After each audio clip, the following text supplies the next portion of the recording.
Good morning. I love to kick off these sessions with a huge burst of energy. So if you would just indulge me and give ourselves a warm round of applause before we begin.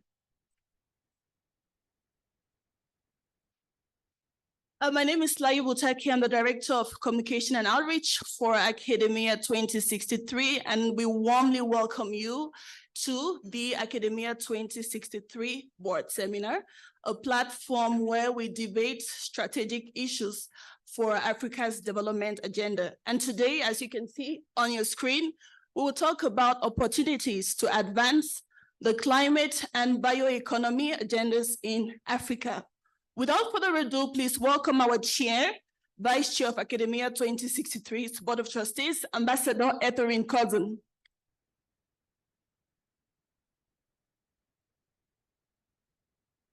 Thank you very, very much for that very, very warm welcome. You know, okay, we have a really great and robust dialogue planned for you today. So just as we're coming into this discussion, we need to warm this room up a little bit. So good morning. A little bit better than that. Good morning. There we go. Now you sound like you're ready to work. All righty. With that, let me thank you again for the opportunity to participate with you here today and welcome all of our high-level guests who have joined us for this conversation, beginning with the Honorable Dr. Claudine Uwera, the Minister of State for the Ministry of Environment here in Rwanda. Dr. Claudine Uwera, thank you very much for being with us here today. Of course, we have our own Dr. Ousmane Badiane, who is the Executive Chairperson of AKADEMIYA2063. And I want to welcome our brand new Managing Director of AKADEMIYA2063, Dr. Momini Savagdogo. You're going to help me learn to say that as well as I say Ousmane Badiane. Of course, Dr. Olivier Kamana, the Permanent Secretary for the Ministry of Agriculture and Animal Resources for Rwanda, Dr. Beatrice Siza, the Director General of Environment and Climate Change, Ministry of Environment of Rwanda, Dr. Oliver, Dr. Esperance Munganyinka, we practiced this before, the head of the Department of Natural Research and Innovation and the National Council for Science and Technology, NCST here in Rwanda, Dr. Geta Tadase, the Director of Operational Support for AKADEMIYA2063, Dr. Racine Ly, Director of Data Management, Digital Products Technology, AKADEMIYA2063, all senior representatives of government agencies and development partners, all protocols observed. I am so proud to read that list, even though as an American, I oftentimes stumble through names, and I hope you will accept my apologies, because one of the reasons I am proud to serve on the AKADEMIYA2063 board is because this organization is led by leaders from the continent, leading the future of this continent. And that deserves a round of applause. And in that spirit, I'd like to welcome that one of those leaders, our leader, Dr. Ousmane Badiane, the Executive Chairperson, to give his welcoming statement.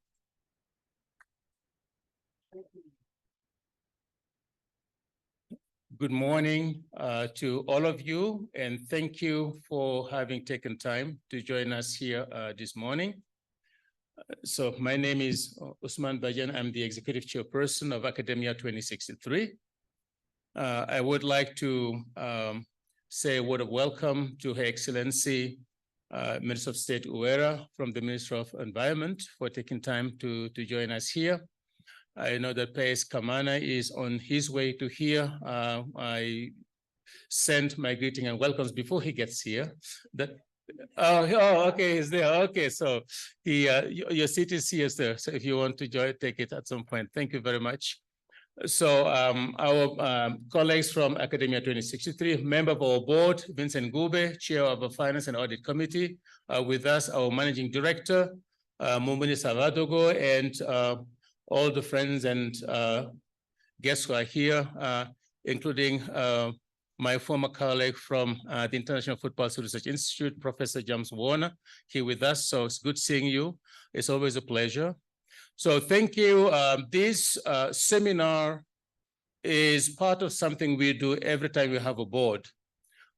We have an invitation-only event up to 40, 50 people just to share the work that we do, the new emerging kind of issues we deal with, our contribution, but also hear from you in which direction we are marching, aspects that we're forgetting, questions that need to be answered, and so forth, so on and so forth. So today, the topic is all going to be around climate mitigation, adaptation, and how we can live in a environment, in a world with a climate that is constantly changing, an environment that is constantly being affected, how we can reduce our footprint while we are adapting and the like. And you know, a couple of months ago, could have been late last year, I was at an event, was attended by the Minister of Environment from Germany. And throughout the discussion, she never said climate change. She was just talking about climate crisis. And that struck me because she spoke for a long time. She just talked about climate crisis, climate crisis, climate crisis. I think she's right. I remember back during my undergrad years, the projection that climate scientists were making, all the things they're talking about to happen in 2050, 2100, actually what we're seeing right now.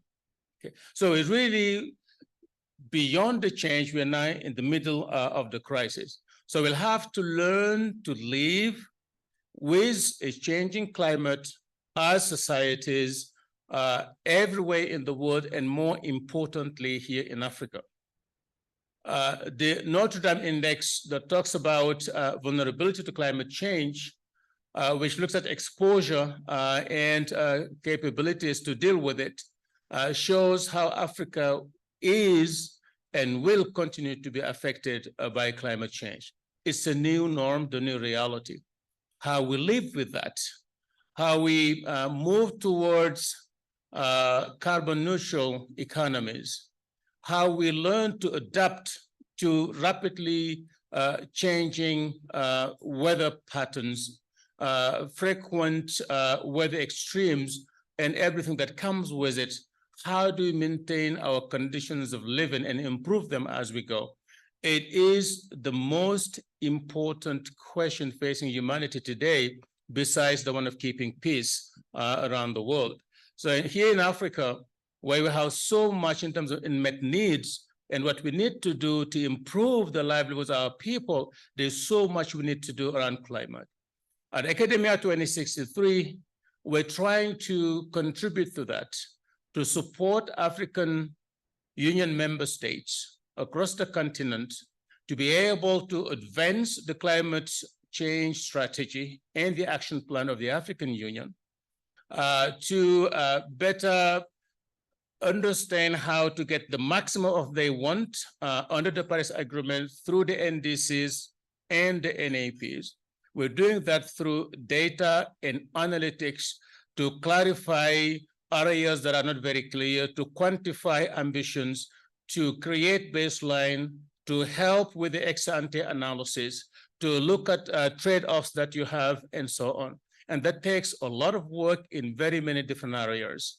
So from innovations in tracking and measuring greenhouse gas emissions, and you'll hear about that here, to working with countries on the realism and implementability of adaptation plans, understanding commitments that have been made in the Paris Agreement, to actually finding new ways of creating wealth around us, using environmental resources in a more productive way that allows us to invest in sustaining them and creating a circular economy where things can be used and reused to add value with all the science and technology that goes with it, the private sector investment that goes with it. Those are areas that I've been working with and that my colleagues will be talking about here today.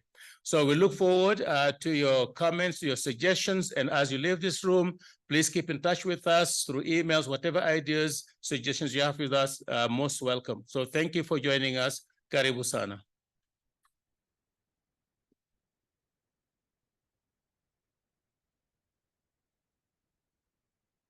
Thank you very much, Dr. Badiam, for those very, very warm and provocative, but truthful and honest comments about the challenge before us. Now, please join me in inviting the Honorable Dr. Ware, Minister of State, Ministry of Environment, to deliver her opening remarks. Thank you.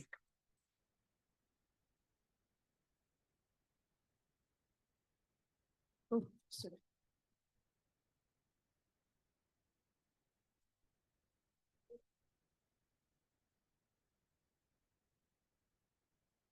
Yeah, thank you very much, moderator.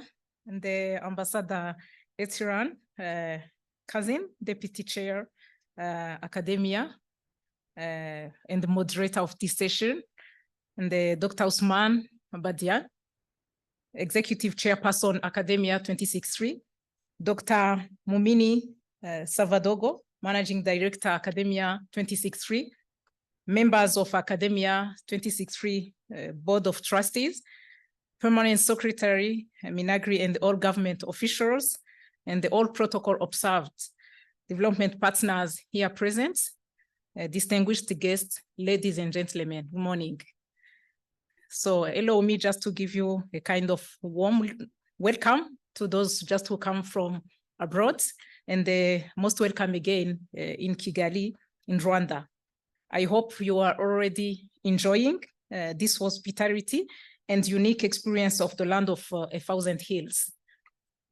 So it's my great honor to be with you today to speak on this critical and pressing topic of advancing the climate and bioeconomy agenda in Africa. Today, our planet is facing with triple crisis of climate change, biodiversity, loss, and pollution crisis, which are detrimental to our well-being and economic development. Proper management of environment and climate change is fundamental to the survival of our planet and ourselves. Rwanda's efforts to respond to climate change, environmental degradation, and pollution have been characterized by its comprehensive legal, policy, and institutional framework. On one hand, Rwanda has put in place green growth policies, laws, and strategies as part of the efforts to achieve our goal of developed climate resilient and carbon neutral economy by 2050. Those include the environment and climate change policy, the law and environment, the green growth and climate resilience strategies, and among others. Just recently, Rwanda has launched the revised green growth and the climate resilience strategy. This strategy represents our unwavering commitment to addressing climate change and take the pathway of a green growth development and building a resilient and a low carbon economy. The Rwanda Green Growth and the Climate Resilience Strategy has been revised to align with our Vision 2050 and define a development pathway for Rwanda that is climate resilient, enhance green economic innovation. It serves as Rwanda's long-term strategy for low emission development. Also, Rwanda was the first African country to submit its revised climate action NDC.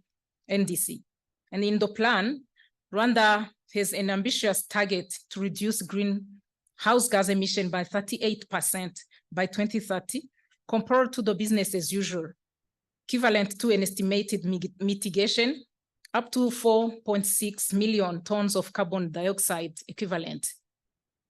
On the other hand, Rwanda carried out institutions reforms to provide strategic direction and response to the emerging issues related to environmental management and climate change. One of those reforms is the establishment of the Ministry of Environment, with mandate to ensure the development of the environment, safeguard green and climate resilient growth of the economy, and ensure optimal and national utilization of natural resources. The ministry works closely with its affiliated agencies, other public institutions, universities, local government, NGOs, civil society, organization, and development partners. It's under this framework of collaboration that the ministry and AKADEMIYA2063 formalized a partnership in September 2022 to support evidence-based policymaking and implementation around the climate change, notably under the framework of the Comprehensive Africa Climate Change Initiative, a joint climate initiative designated to provide support to partner country governments to achieve their commitments under the Paris Agreement on climate change. We expect academia to support Rwanda's efforts to implement the climate action through tracking, analyzing, and reporting on implementation of NDCs and the Green Growth and Climate Resilience Strategy. We will also expect the expertise and knowledge to be shared in order to strengthen capacities in using cutting-edge technological and analytical tools in addressing the effects of climate change. In Rwanda, environmental data, analysis, generated information, and policy recommendations have impacted positively land use ecosystem, biodiversity, natural resources extractions policy, leading to more sustainable financing being allocated to environment, natural resources, and climate change sector. We need to explore opportunities to enhance and address better the impact of the climate crisis by empowering our people with the knowledge, skills, values, and attitudes needed to act as agents of change. As a vital hub of research and teaching on climate change, we count on you to lead by example, by setting clear targets in your greenhouse gas emissions reduction and emission reporting transparency. I look forward to hearing and learning from the effort being made across the continent as we deliberate on opportunities for advancing Africa's climate and bioeconomy agenda. My hope is that the conversation today and the research by AKADEMIYA2063 will emphasize on the urgency and contribute towards strengthening policy action across the continent. With those few remarks, I wish you all fruitful discussions and looking forward for important recommendation to advance our climate and bioeconomy agenda. Thanks for attention.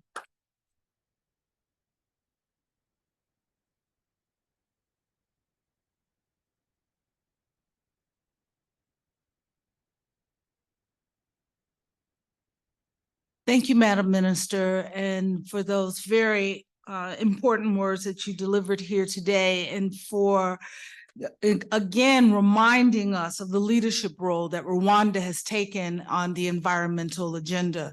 I'm always proud to say that Rwanda was the first country to deliver its amended NDCs and has led the way, not just for the Global South, but for the entire global community. We will now have two presentations, the first of which is to be delivered by Dr. Gita Tadase, Director of Operational Support at AKADEMIYA2063. He will present a talk on the adaptation options in African agriculture. Over to you, Dr. Tadase.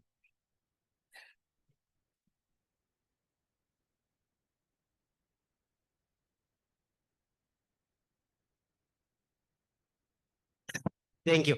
Thank you very much, Madam Moderator. And I'll be presenting on the climate adaptation pathways and options in agriculture. And as introduced, my name is Gita Otadesi. I work for Academia. So I'll be presenting some of the preliminary results and some of the findings that we got from our different works on climate change. So we have several projects on climate change, and we extract some of the works and the findings for countries.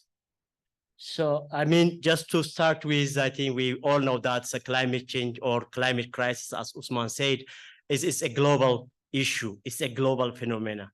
But the problem, the challenges, and the capacities, and also, I mean, the impact is very, very much localized. I don't know. Can you see what all you've done? Yeah. There is a screen there. Yeah. Anyway, so then to capture some of the local context and also the regional context, we conducted several studies in different countries. Some of the countries include those of Senegal and Rwanda, which are the most intensive works we have doing. As we speak, it's a team of modelers, and all these things are trying to model some of the environmental impacts and also the adaptation, mitigation, and also green growth pathways. And we did also some research in Kenya, Mali, and also in, I think it's not seen that we have Nigeria and preliminary works in Ethiopia and DRCs. So based on those researches, and I present some preliminary results. So the first thing is, what are the analytical issues? I mean, the analytical issues that matter for adaptations. This way. Yeah. So several issues are important. I mean, as you expect, that the first one is about risk and vulnerability assessment, which is critical for identifying areas that are more susceptible for this climate change, and also identify some of the critical risks which varies from countries to countries. In some countries it might be drought, in some countries it might be floods and also landslides and all those things.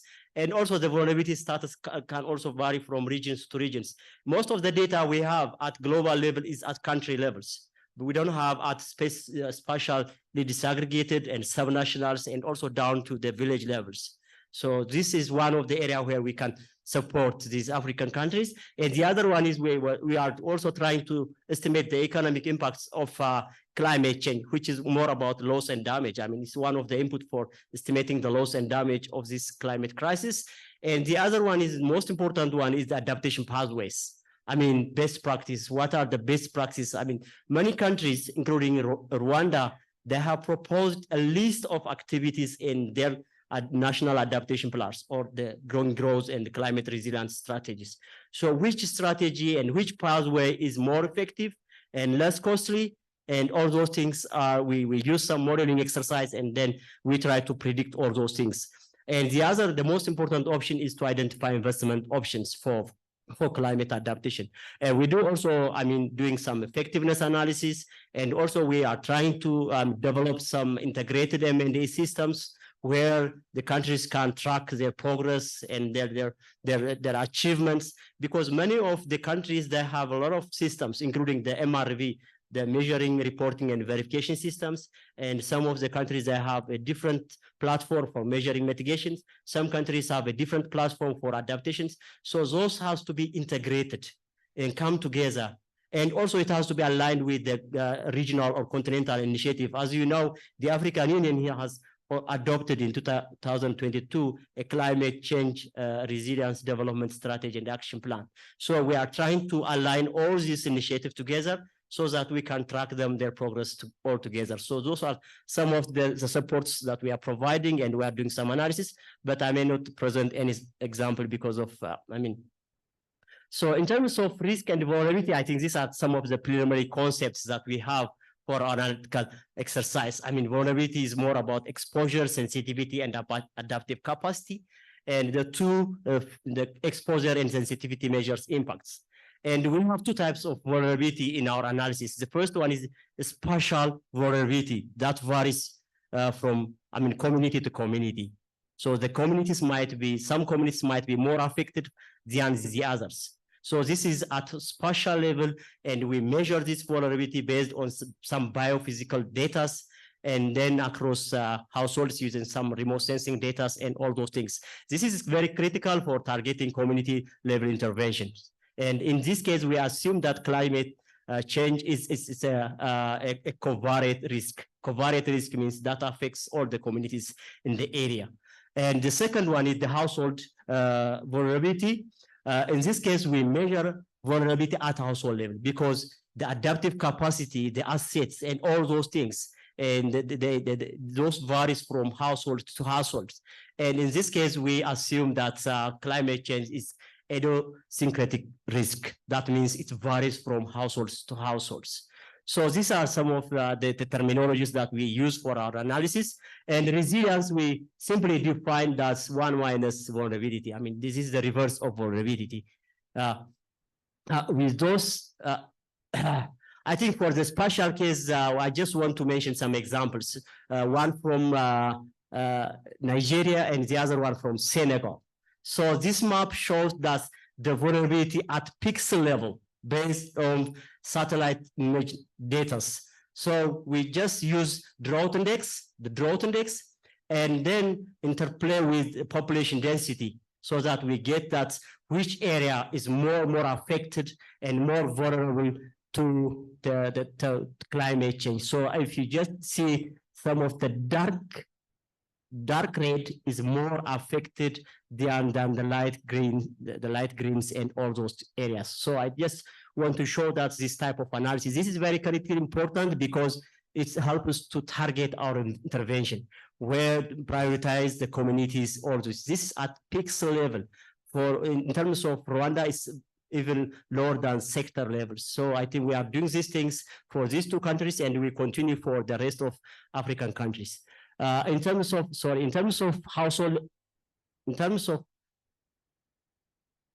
level vulnerability, we did some recent data analysis for Senegal, and it showed that, I mean, we divide the vulnerability analysis by components because it's very critical which type of, for example, if you take for Senegal, I think the adaptive capacity is more important than the exposure and other things. So that the overall score for Senegal was 0.48, and we compare it with across countries and also at sub-regional levels. And this also shows the one with more dark are more vulnerable areas where households are more vulnerable for climate change. And the same is true for Rwanda.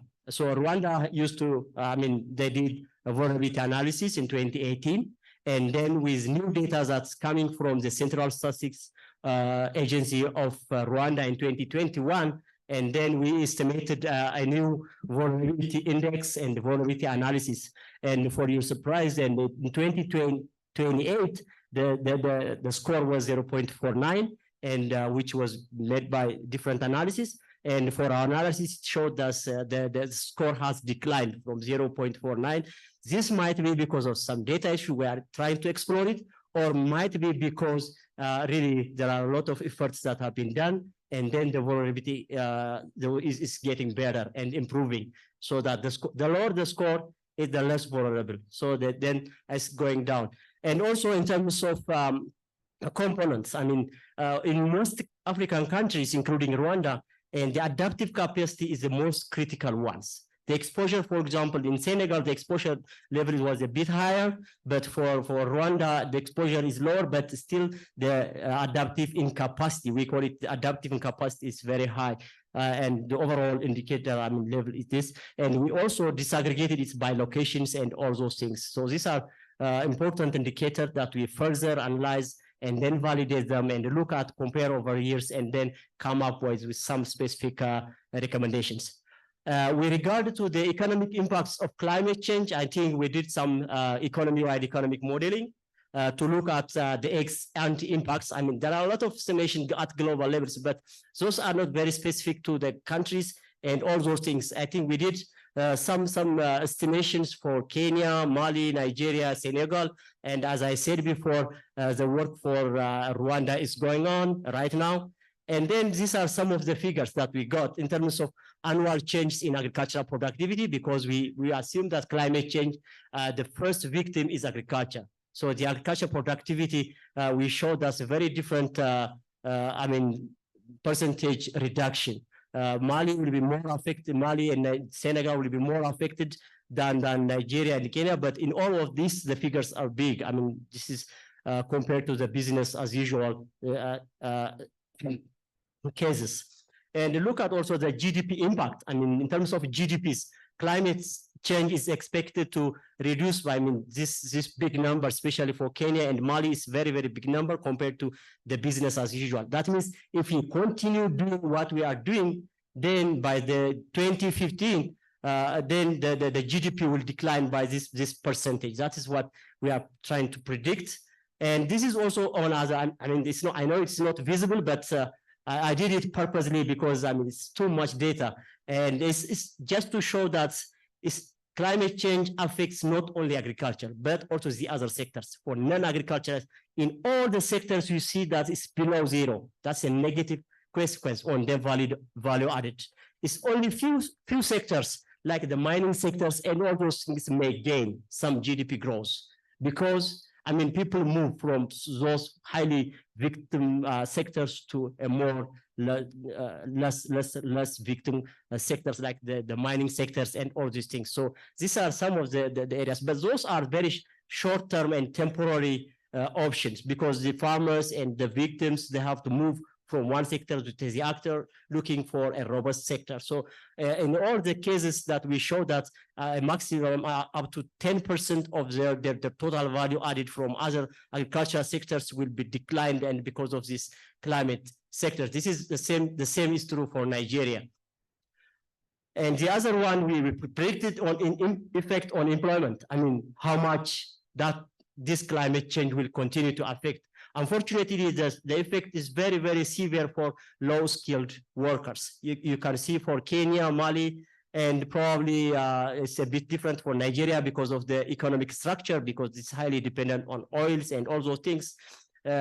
But for many African countries, the low-skilled laborers are employed in the agriculture sector, and agriculture will be very much affected, and then it will become affecting all these things. And also the figures are very big because it influences. All these indicators show that we have to move forward. We have also another data on poverty and inequality and all those things. So even the inequalities will increase. The Gini coefficients will increase because of the climate change and all these things. Extreme poverty will also rise up a little bit more than the business as usual. So all this shows that we have to work a little harder on adaptation options. Adaptation is very simple. That means just we have to build resilience at household and community levels and national levels, or we have to minimize the costs of climate change. The costs that I showed is more on economic costs, and it has also some environmental costs in terms of losing biodiversity. I think everybody understands. And we have also some social costs related to health, conflict, and migration. And we have a recent study about the effect of climate change on youth migration. It's very surprising that it really increases the level of youth migration because of climate change, because you are expecting African countries, we have young populations, and the young population are expected to engage in many agricultural sectors and associated agribusiness. And if those sectors are affected, then the young people tend to migrate in search of other opportunities. So that's very clear from the existing evidence. So what is adaptation is just to look at possibilities for, sorry. Oh yeah, I know.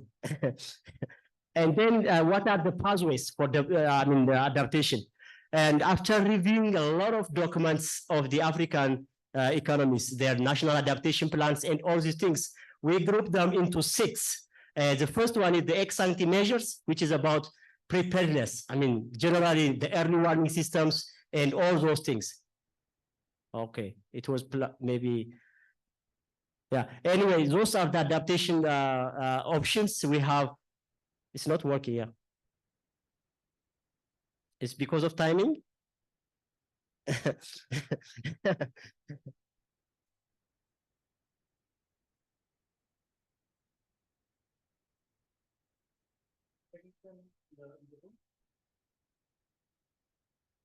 I didn't do anything bad. Anyway, yes.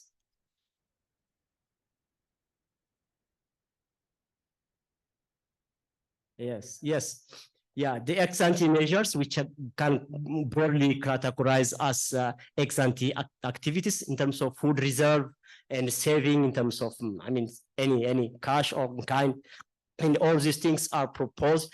And the other one is the intensification strategy. This is related to improved crop varieties, organic fertilizers, irrigations.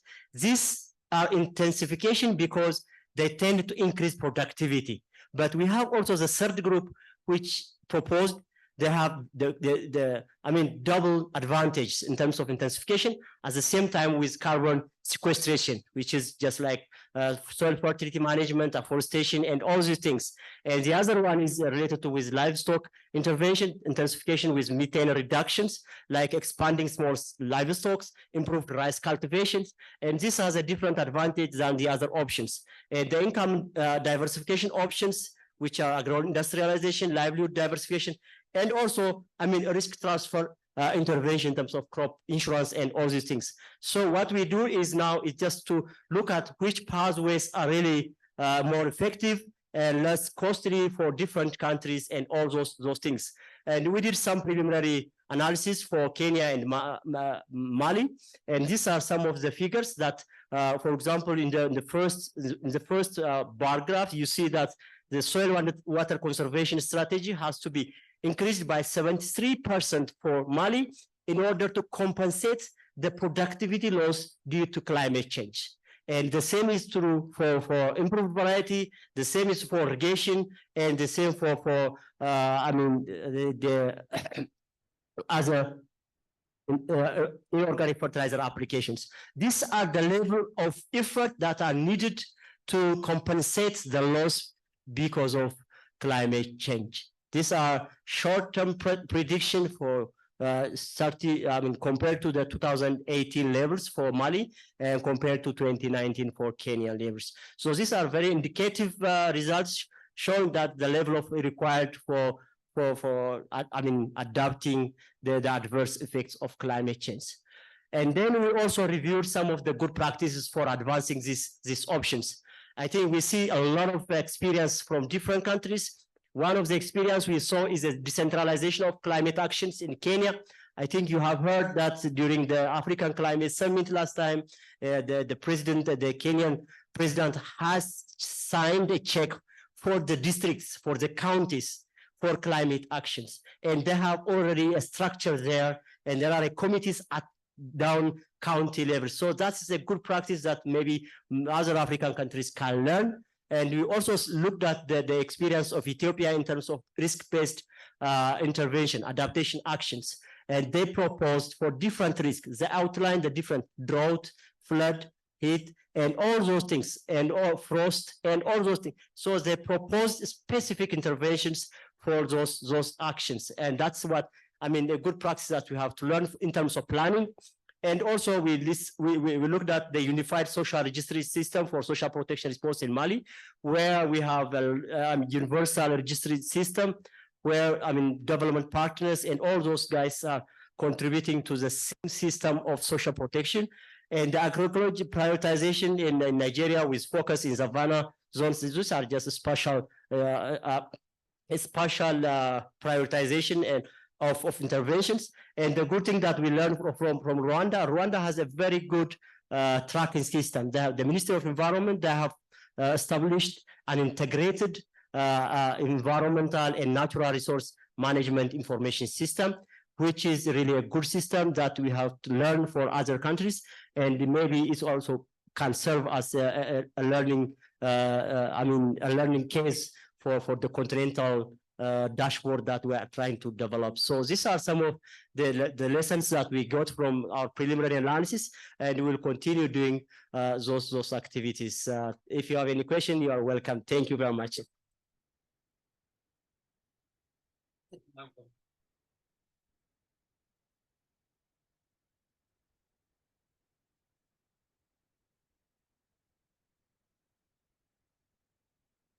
Thank you very much for that very, very informative presentation and for the recognition proven by data that the pathways to adaptation are going to definitely be contextual based on the experiences of the country, the situation, the agricultural situations in the country, as well as the vulnerability of the country. It was quite interesting to hear the adaptive capacity of Rwanda is very high. What are the lessons learned from Rwanda that we can also take to other countries is another area I think that would benefit from exploration. We have two more presentations. The first is from Dr. Racine Ly, Director of Data Management, Digital Products and Technology. He will make a presentation on the advances in tracking GHG emissions at pixel level.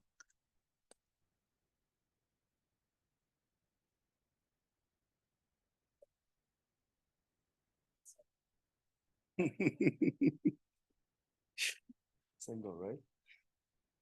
All right. Good morning, everybody.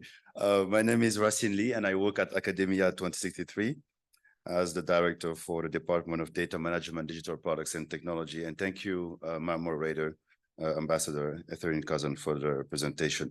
So I am going to go a little bit beyond the greenhouse gases tracking with remote sensing. I was just hoping that I can use this ecosystem receptacle to share more of our work related to AI and remote sensing data from satellite imagery. So I would like to start my presentation with a few key messages.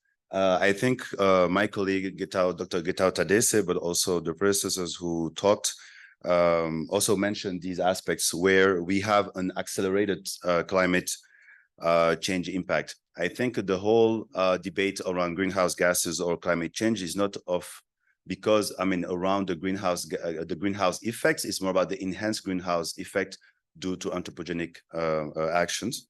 And I think we are now living the accelerated pace with drought, floods, and extreme weather events that are suggesting us actually to be prepared better in the near future to have to take better actions.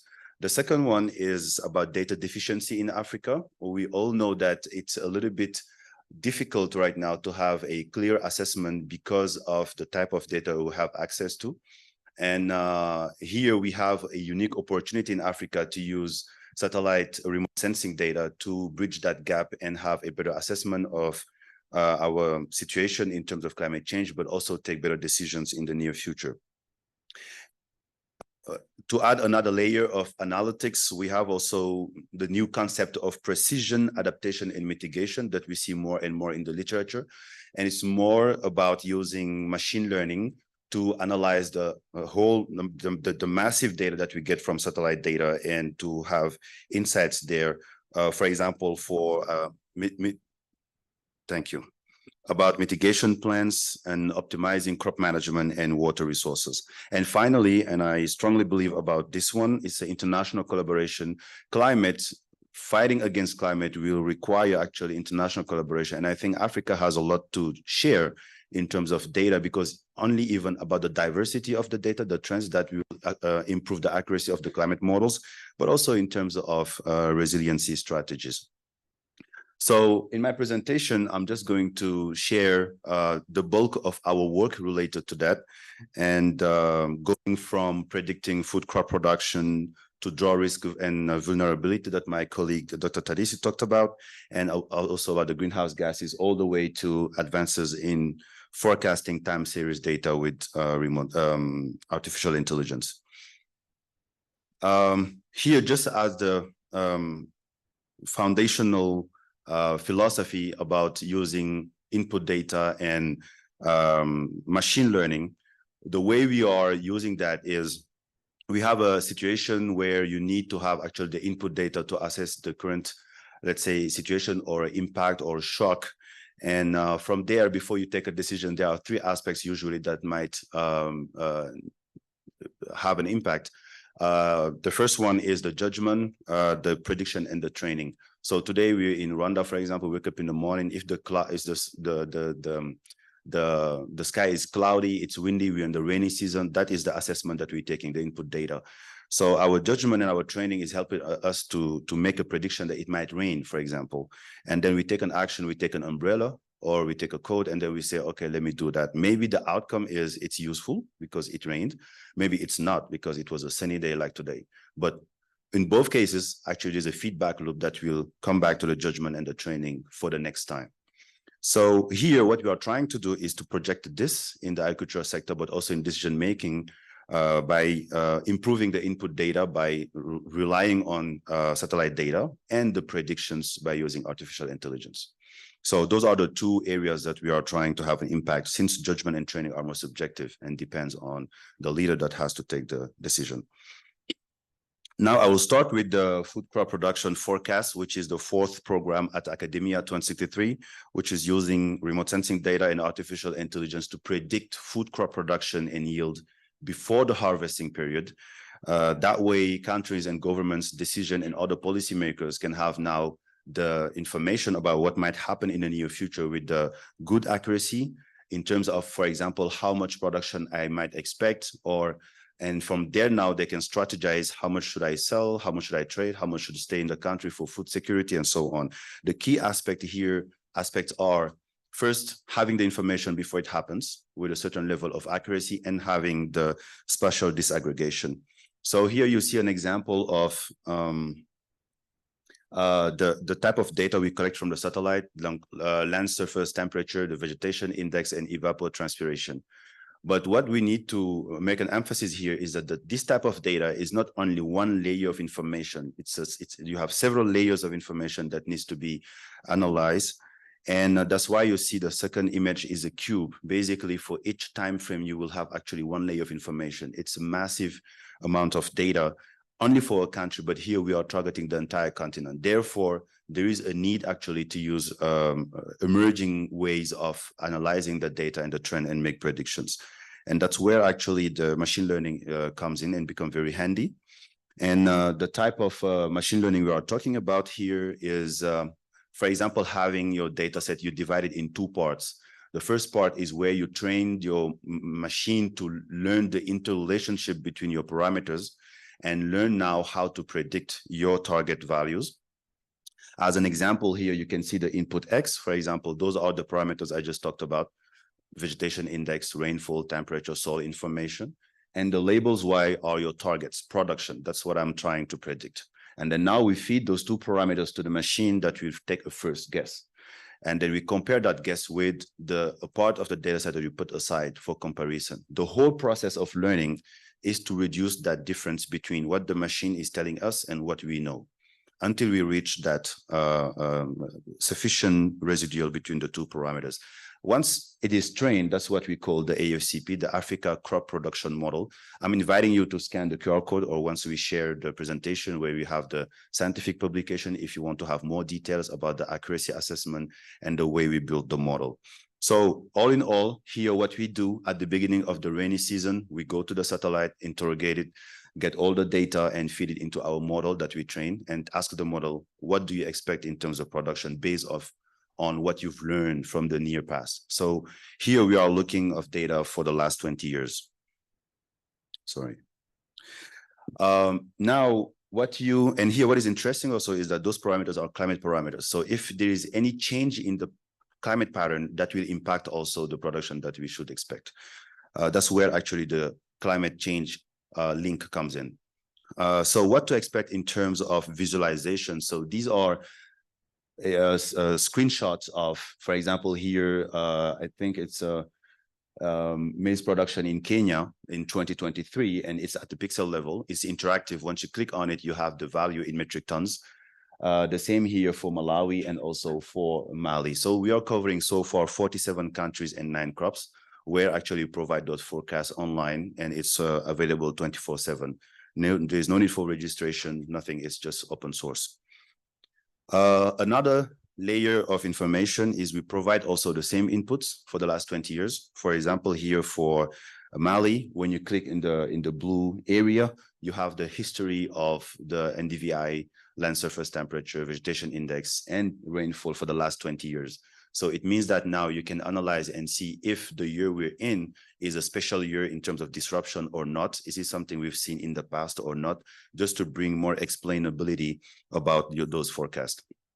And another one that can be interesting also for deciders and other policymakers once you aggregate those data at the administrative boundaries level, and then now you can compare 2 consecutive years, for example, last year and this year, and see where I might have an increase or decrease in terms of your national policies.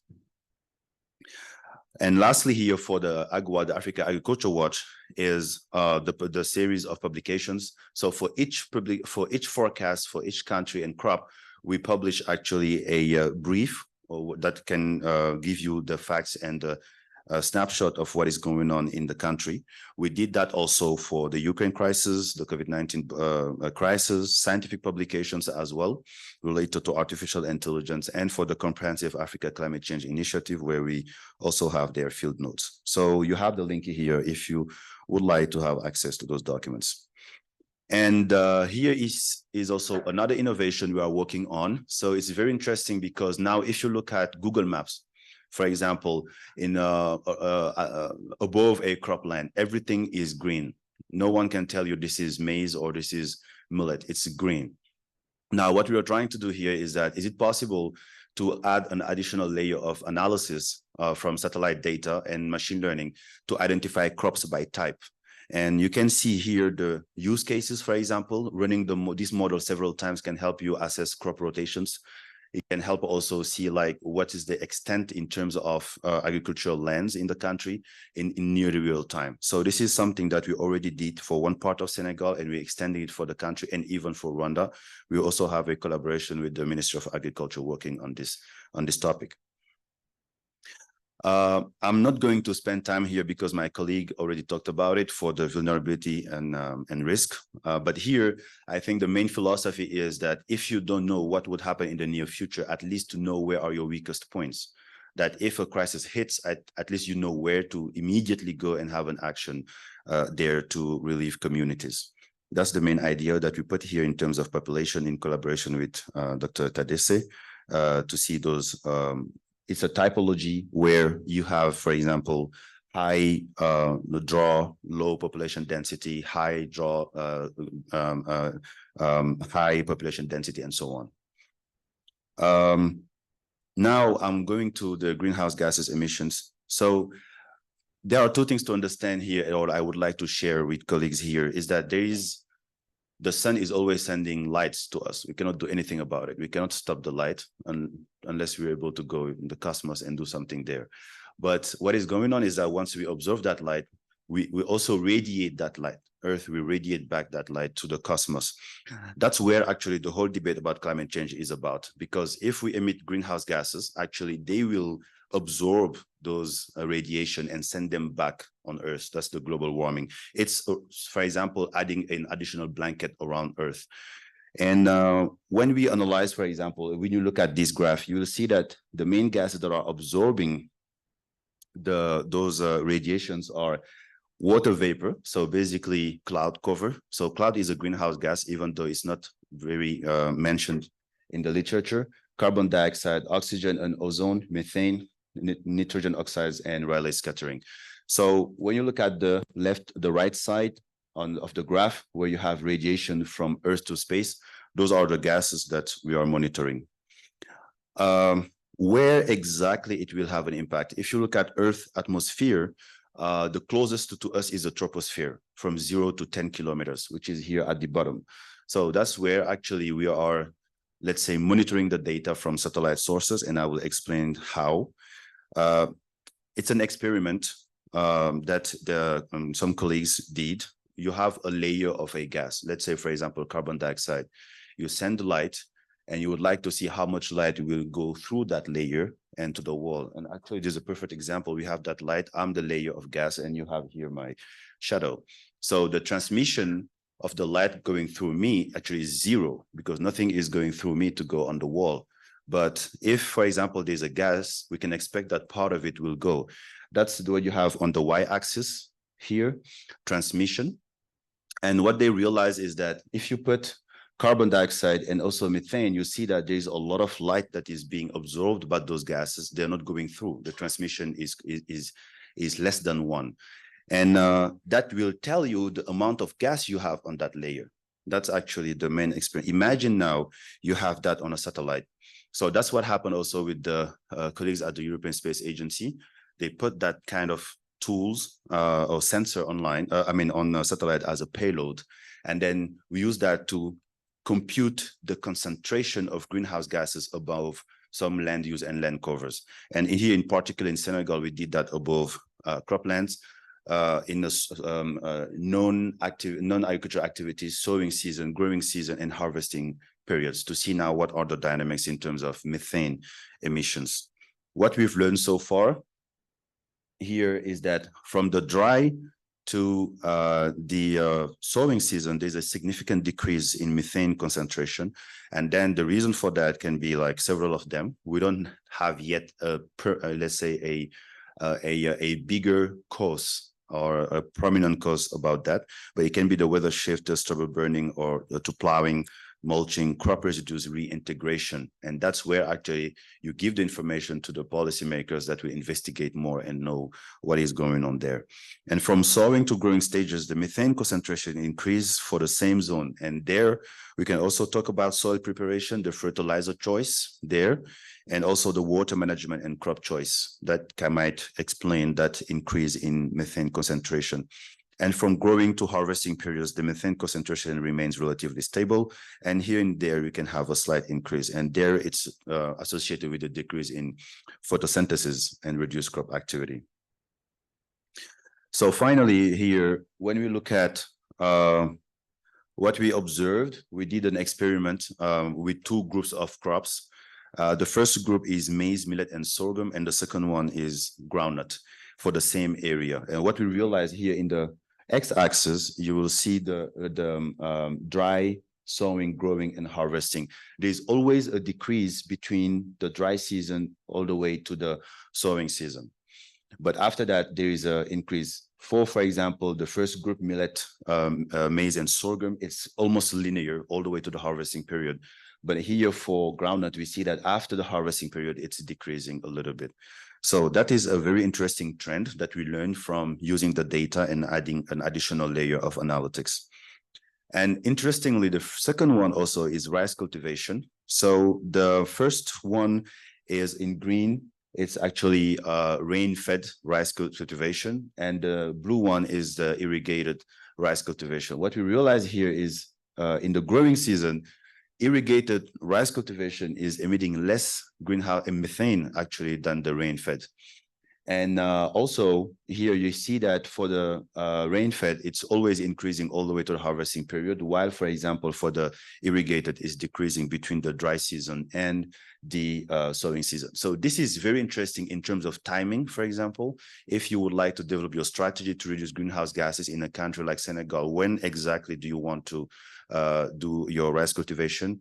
And also, what is the technique that you are using? Maybe irrigation might become more interesting in this strategy. I just have a few more slides here, 2 examples in terms of biomass carbon stock estimation. Some statistics are saying that in the Western Sahara, you have 1.8 billion trees that are there and are contributing actually to absorb greenhouse gases. But in countries, natural forest statistics, actually the I is inventory, NFIs, and usually they just consider forests that are known as forests. But what about the trees that are outside of forest? That might be very interesting. And here, what we're trying to do, there is a paper that has been published actually by colleagues in Rwanda.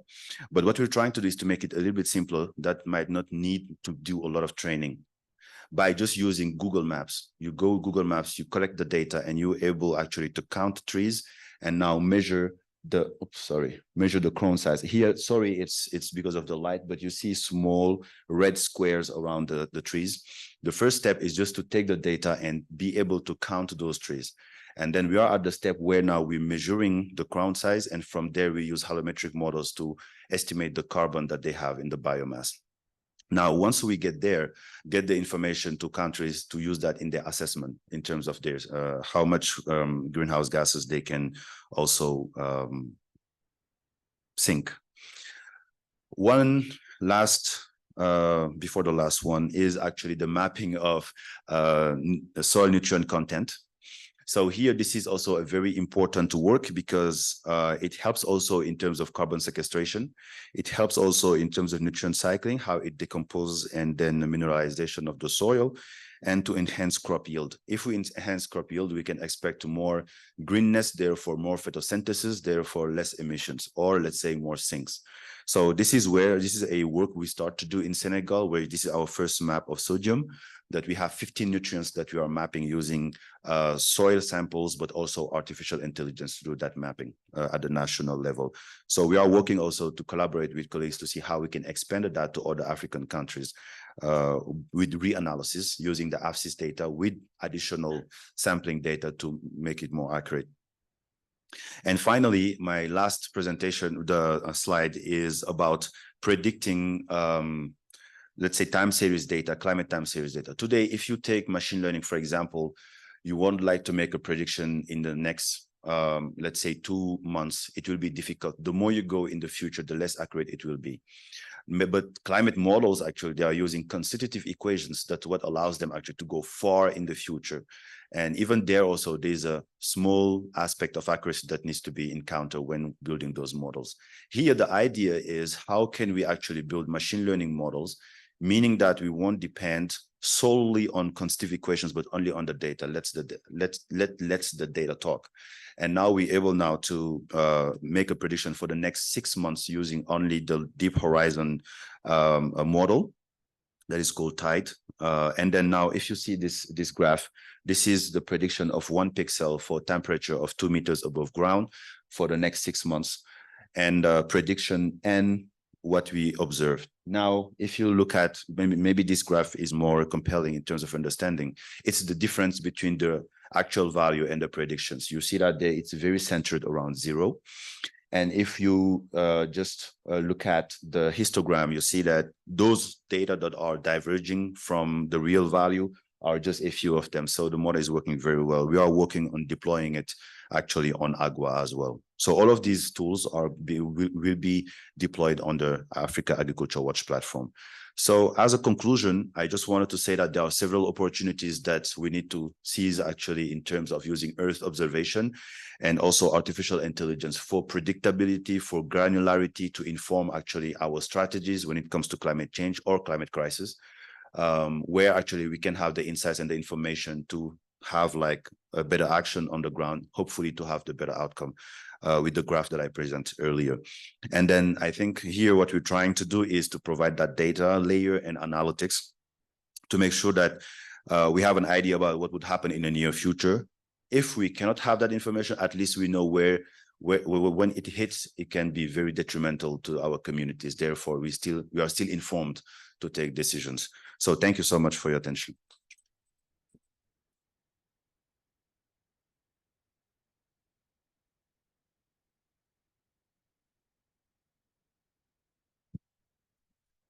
Thank you, Dr. Lee, for that presentation. As I listened to you speak about the data deficiency of many African regions, this is yet another reason why Academia 2063 is so important to the continent, because it is not about creating every region creating its own academia. It is about academia creating the backbone of data that is necessary for the decision-making that is required for every region of the continent. And you gave a great example today of that value that this organization provides. So thank you very much for your presentation. Now to the newest member of our last presentation is by the newest member of the Academia 2063 team, whose name I've already ruined once today. So I will just simply invite our new managing director to come to the podium to share a presentation on the bioeconomy opportunities for African economies. Thank you very much, Doctor.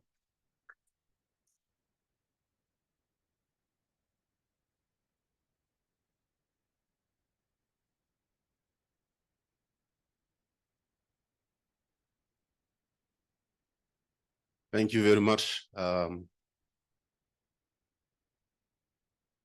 esteemed moderator, very much appreciated. As you said, my name is Mumini Savadogo, the Managing Director of Academia, newly joined, 1 month and a half, and it's my pleasure to be here. Today, I'll be sharing with you some thought about bioeconomy. A few years back, I was privileged to be in the mission with key stakeholders, and it was about how best we can share, learn lessons from each other in various countries about how we can strengthen our adaptive capacities in Africa. Then we come across, it was in Thailand, and we were discussing with farmers. And what happened there is we discovered something that is very important. The importance of it is that they were trying to farm aloe vera. You all know it right now. Most of us, we are consuming some of the byproducts of bioproducts coming from aloe vera, a lot of them.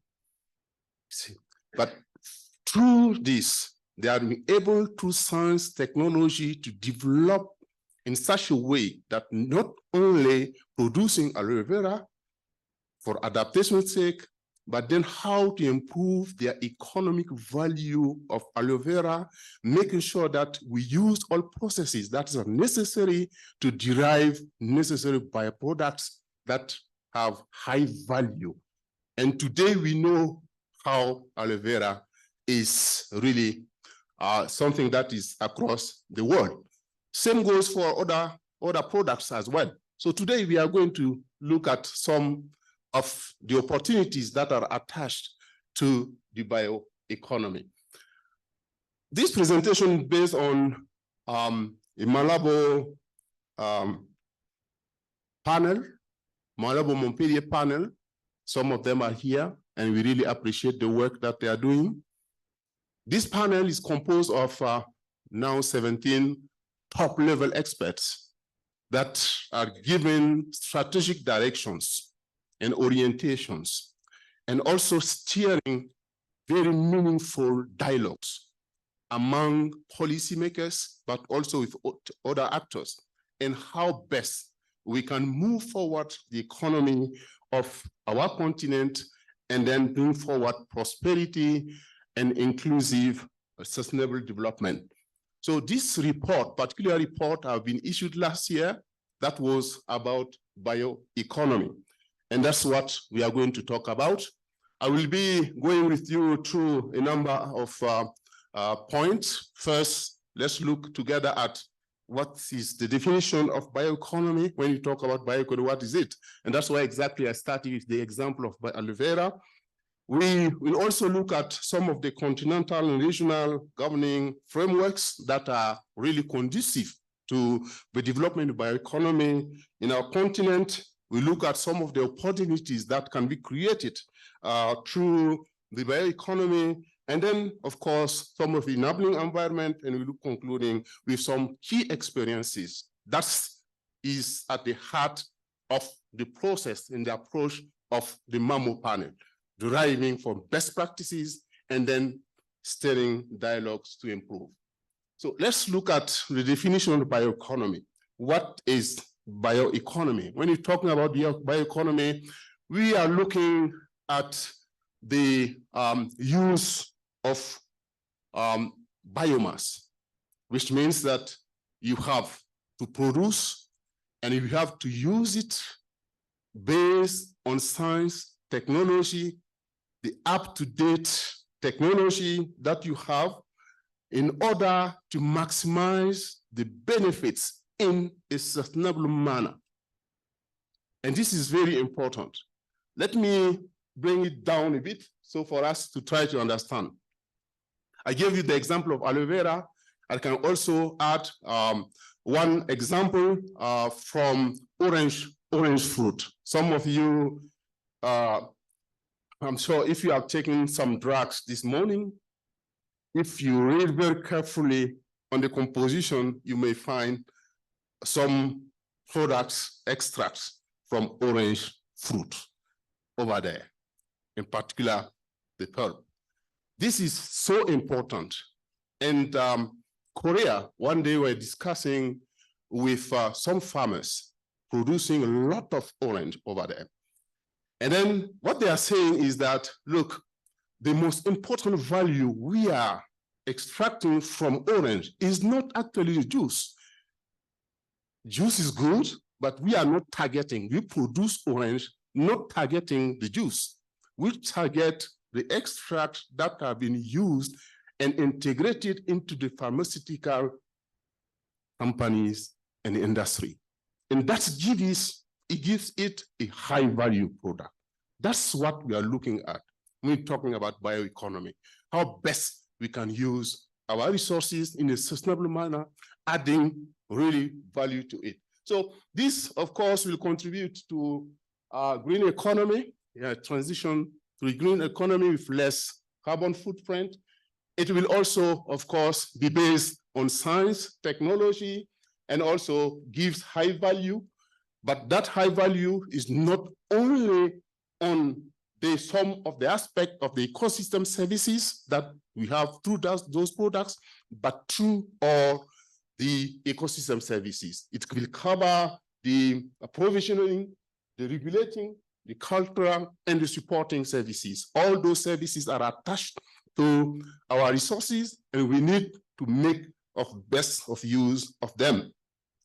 So, and this, of course, is connected to mitigating climate change and also improving our adaptation capacity. We will increase the economy, will increase the sustainable use, and in turn will make a lot of reduction of our carbon footprint in the environment. And this is very, very important. We then improve sustainable use and consumption. Some of the frameworks already exist. So it's not something that is emerging yet, yes, but it's not really something that policymakers didn't talk about. There are frameworks that are very conducive to bioeconomy today. One of them is right on the agenda 2063 of African Union, on the aspiration 1, which emphasizes on the education of citizens, skills revolution underpinned by science, technology, and innovation. So science, technology, and innovation are very important. And that's where, of course, STISA have been developed, and the African Bioscience Initiative also is underway. And then we have also under there the environmental sustainability and climate resilience we are talking about. And these are frameworks that are really conducive and can help us go into bioeconomy processes. We have also other frameworks that are cross-cutting, regional effort. Today, we are here in Rwanda, and we can see with a lot of pride that the East African community is really forerunner of bioeconomy. We are already having the bioeconomy strategy. This is the first in Africa and the second in the world. And this is something that is very encouraging to us, and see how best we can learn from it and develop further bioeconomy in our countries and for the sake of our communities. So let's look now at the opportunities created by economy. From the examples, I will show you some further examples, but looking at the potentials that we have around bioeconomy, one can expect that through the development of bioeconomy strategy policies and activities in Africa, we will be able to improve sustainably the production and consumption in our region, particularly of biomass. Look at the example I've given to you about the orange or about the aloe vera. As you give higher value, the economic value in return, you manage sustainably, you increase the production, and then as a whole, you are improving the entire situation. It gives also opportunity for new value chains in agro-processing. This will help improve the productivity. You also create more jobs, in particular the green jobs. And that's what we are really targeting and aiming for to our continent, food security and nutrition, and then from there, rural development, and then increase our opportunities for trade-offs and pathways for our development.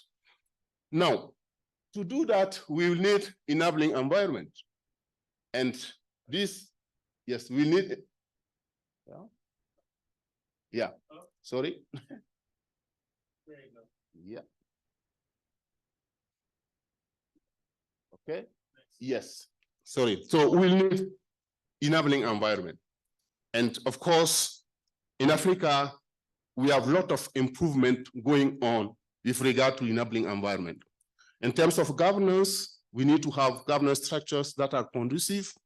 We need to have a demand for byproducts, intellectual property, and then science, research, and innovation, appropriate and adequate infrastructure. We need finance, and we need also partnership and collaborations. And we can see that in most of the countries, these are some of the aspects that are being improved.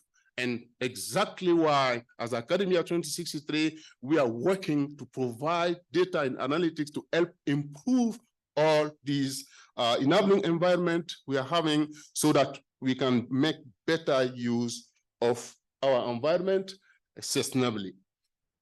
Now, will the approach of MAMO panel, as I explained to you at the beginning, one of the innovation is that sometimes when we are looking on lessons, or we're trying to identify some of our weaknesses and work on the weaknesses, most often this will lead us into just trying to leverage, and then sometimes it brings us to the mean, the averages.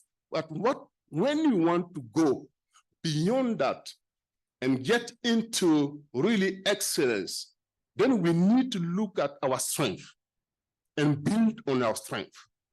When we work to correct our weaknesses, and then we harder on our strengths. As we press on our strength, then we are about to accelerate our processes. And that's why MAMO panel is one of the key approach, is to look at where we find best practices, where we find innovations in terms of policy innovation, in terms of institutional innovation, and then try to leverage on that and then build dialogue. And here, with regard to bioeconomy, last year, what the panel did is to try using very specific criteria to identify best practices you can have in some of the countries.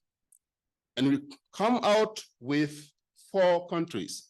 And I'm going to present to you the examples on how they went about bioeconomy and the process they are in and how we can leverage on them. Ghana, Namibia, South Africa, and Uganda stands out in Africa when it comes to bioeconomy. Let's look at the case of Ghana. The case of Ghana, for those who are very familiar with Ghana, by the way, just coming from Ghana, was based in Accra.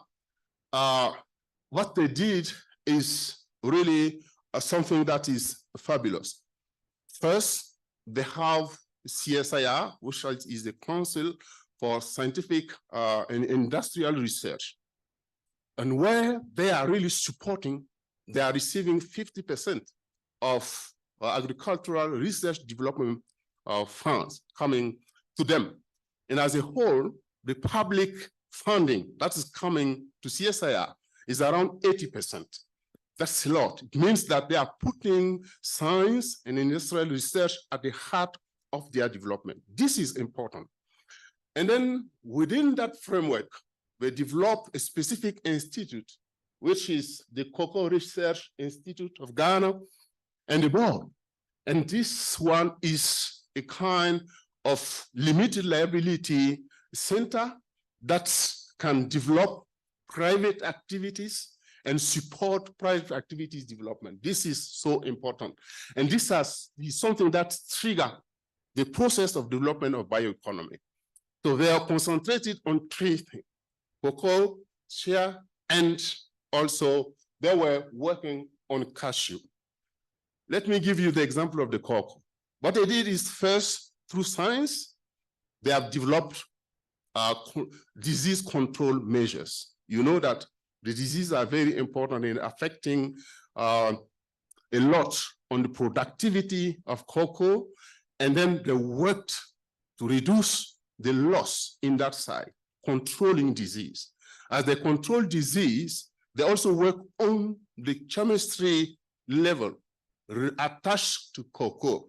And then they can then use it to develop new byproduct from it, diversify, and then at the end, they are right now using that lesson to also develop cashew and share in the same way. And today, you know, in Ghana, they are not anymore exporting cocoa. They are transforming, processing it, adding value, extracting some of the peptine, producing animal resources, and at the end, they are even using some of it as herbal medicine that is integrated into the medical system in Ghana. This is what bioeconomy can help us improve in our countries. The second example is on Namibia.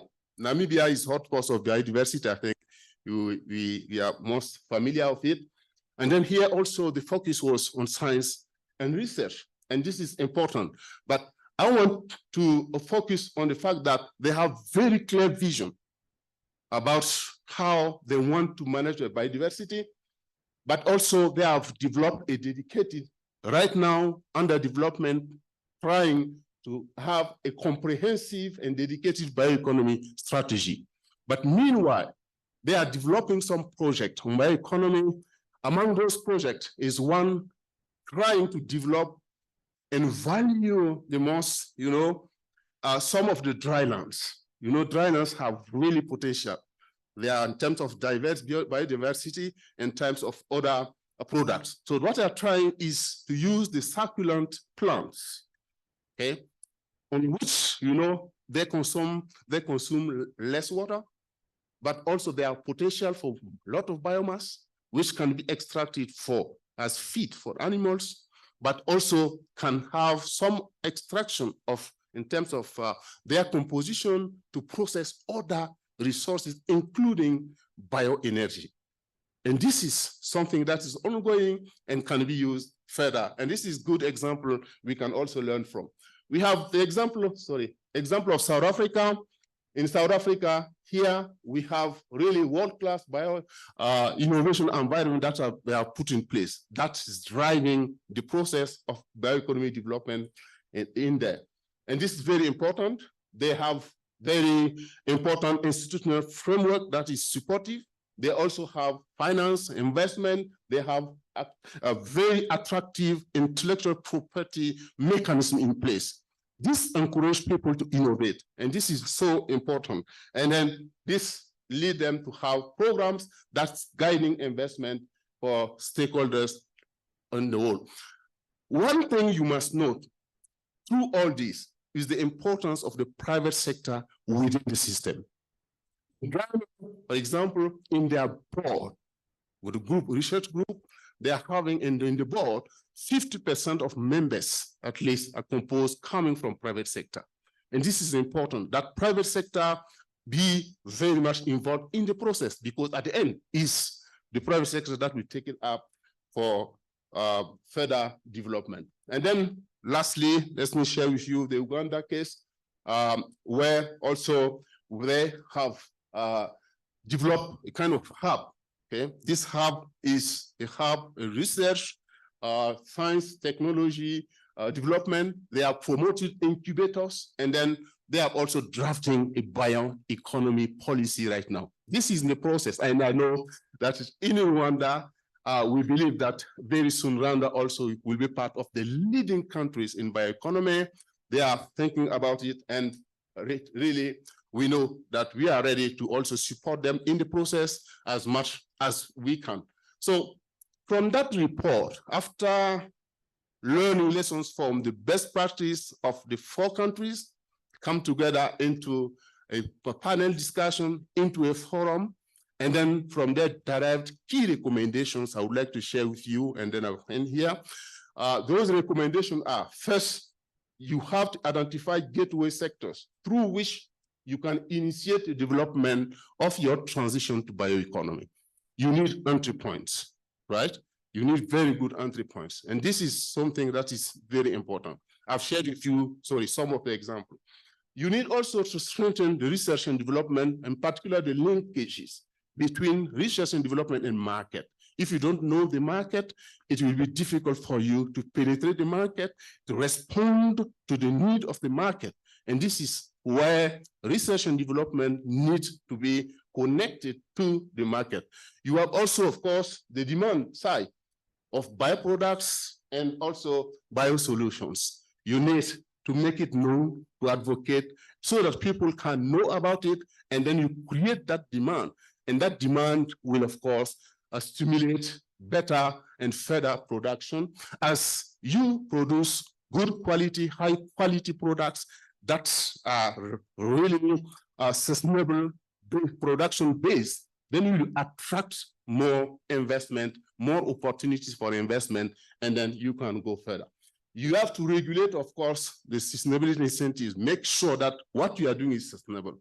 It's not that we are going to exploit nature, but we're doing what you call conservation of biodiversity at the end.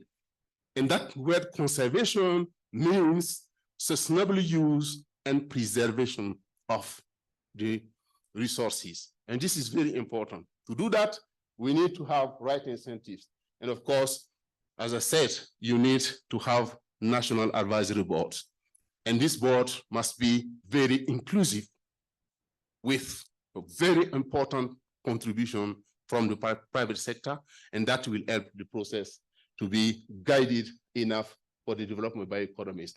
As future opportunities, I'm ending here, future opportunities, of course, we're looking forward to having our countries where we have potentials to really initiate or further develop bioeconomy as part of the green economy strategies in our countries, in our continent.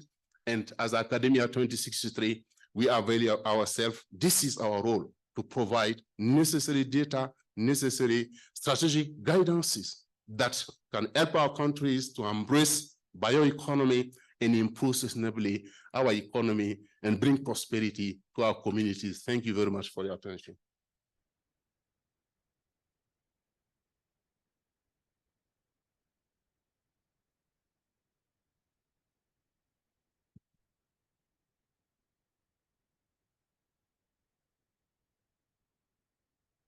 Again, thank you very much for that presentation, Dr. Savadko.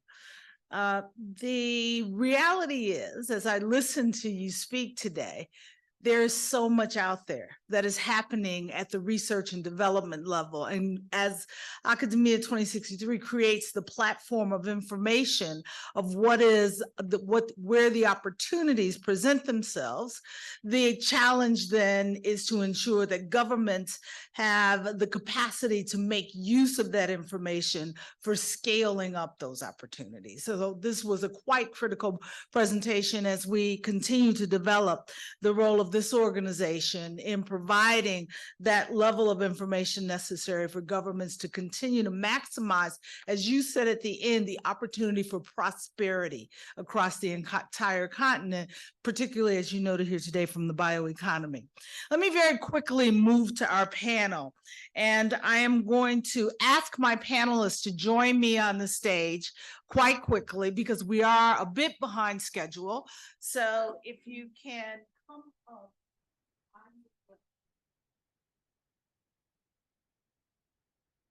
I will introduce you. Hello?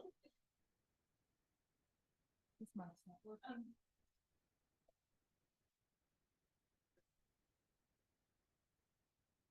We know this one is working. Okay, so if I can ask my panelists to please join me. Dr. Kamana, Ms. Beatrice Iza,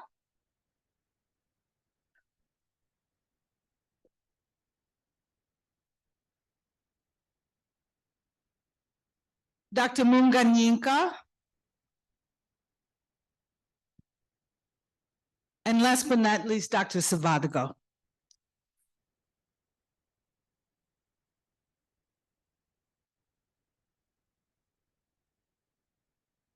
I saw the minister was called out for a meeting, and I want to thank her again for her participation with us today. And I think it says a lot that she stayed with us through all the presentations, despite her very demanding schedule, recognizing the value of the work of this organization. Dr. Kamana, may I start with you, please? As the permanent secretary for the Ministry of Agriculture and Animal Resources here in Rwanda, we're delighted to have you on this panel here today. So thank you very much again for joining us. Let me just state clearly, following your national agricultural policy, Rwanda's strategic plan for agricultural transformation, you are now in phase 4. And that phase outlines the priority investments in agriculture and estimates required resources for the agricultural sector for the 2018 to 2024 period. As the agricultural sector's strategic document under Rwanda's strategy for transformation, phase 4 envisaged a transformation of agriculture from a subsistence sector to a knowledge-based value-creating sector that contributes to the national economy and ensures food and nutrition security. Could you briefly tell us about 3 key achievements from Rwanda's strategic plan for the agricultural transformation, or the PSTA as it's commonly called, and specifically tell us how these achievements are contributing to climate resilience and a more secure food system here in Rwanda? Yes, thank you, Ambassador. As you've just mentioned, we are now at the end of our PSTA4. PSTA4 is a French acronym that means Plan Stratégique pour la Transformation de l'Agriculture. So we are now preparing already the 5th phase. So the 4th phase is ending in June next year. And we are somehow proud of some key achievements as it really transformed the whole landscape of our agricultural systems. One of the key achievements of PSTA4 that is even linked with tackling the climate change consequences is the adoption of and use of climate resilient seeds, because the PSTA4 brought in the land consolidation. Now our smallholder farmers could not continue to do like our grandparents used to do. We brought in this aspect of land consolidation. So smallholder farmers consolidated their land so that this allows them to get access to improved seeds and to other inputs at the same time. And once they consolidate, it's even easier to give them support, namely extension services from the ministry. So this came in then with the use of improved seeds that are climate resilient for priority crops, such as maize, rice, wheat, and even for cassava. So this had a positive impact on the increase of the yield in general. So as the development of the PSTF5 is being built on the achievement of the PSTF4, we will continue in that way and build on the achievements of the PSTF4. Another aspect is the use of irrigation. So we've targeted large-scale irrigation, especially in the Eastern Province, where we have several irrigation sites at large scale. We have at Nashro, we have Manga, we have two others at Mahama, 1 and 2. And those big irrigation schemes are expected to increase the productivity. So because the Eastern Province is prone to drought, and there is a kind of paradox. It's also where we find a bigger number of lakes and rivers. So we want to harness this opportunity and then implement them in large-scale irrigation schemes. And so far, we've already irrigated 68,000 hectares of land, and the scheme is still ongoing to reach the target of 100,000 hectares irrigated. Indeed, it will not be able to achieve this target in the few months remaining before the completion of PSTF4, but we will build on this to continue and to achieve. Maybe we'll speed up because those large-scale irrigation schemes have other side of challenges, administration. Most of them are loans through some banks, and this is not really used, and the speed is not the one we want, but we try to speed up and reach our targets. In addition, there is also another positive aspect in terms of climate resilience, that is the restoration of wetlands. We've managed to restore more than 120,000 hectares of wetlands across the country as a response to the consequences of climate change. And in PSTF5, we want to build on these achievements and to do more on even double, because now we're engaging the youth. We've seen a mechanism of using the youth cooperatives, and it seems to be effective. So with this new model, we've already launched in some selected sites in Eastern and Southern Province. We hope that by escalating it at national level, it will bring more results for PSTA 5. I think those are the three. We have so many others, but I think those are the key ones. So thank you. Okay, if those are your three achievements, can you give me your primary challenge that you are most concerned about for PST4? It's access to finance actually is the biggest challenge for us. Yes, the biggest challenge is to attain the objective of PST5 was access to finance for smallholder farmers and even for large farmers. But when I mean large-scale farmers, it's in our context because it depends on the size of land we do have in our country. So for smallholder farmers, access to finance has already a big challenge that hampered all our efforts, most of our efforts to reach our targets. So what are we doing now to address this? We've already some existing mechanisms to mitigate this challenge. Some commercial banks are now interested in providing small loans for our smallholder farmers, but not all. We are collaborating with them to make the process easier and easier for our farmers. But in addition to that, and with the support from the World Bank, we've recently started and launched a new project that is called CDAT, Commercialization and De-risking for the Agriculture Sector Transformation. So that is going to be providing matching grants for smallholder farmers. So we hope that this is going to address some of the main challenges in terms of access to finance. But with PSTA5 that we are still developing, we hope to find out more and more solutions for access to finance. Thank you. You've already referred to PST5. What is the lessons learned from PST4 that you plan to take into PST5 as you look at moving beyond the phase that you're in today? Thank you. As I've just mentioned, the land consolidation was highly successful. for food security purposes. This definitely will be the backbone of the development of PSTA 5, land consolidation, irrigation, use of improved seeds, and customized extension services. Those are the key achievements of PSTA 4 that we want to bring in PSTA 5. But in addition, that's why I was very focused when Racine was presenting. We want to bring in the new aspect of data-driven decision-making. This will be a new aspect for PSTA 5. And how do we collect our data? How do we make use of our data? And how do we make decisions based on data? And for this, we hope to collaborate, especially for this, because it's really a new aspect we want to bring. Thank you. Thank you very much, Mr. Minister. Ms. Beatrice Chiza, you are the Director General of Environment and Climate Change in the Ministry of Environment here in Rwanda. It's a pleasure to have you with us here today. Thank you very much. Let's delve a bit more into Rwanda's climate action framework.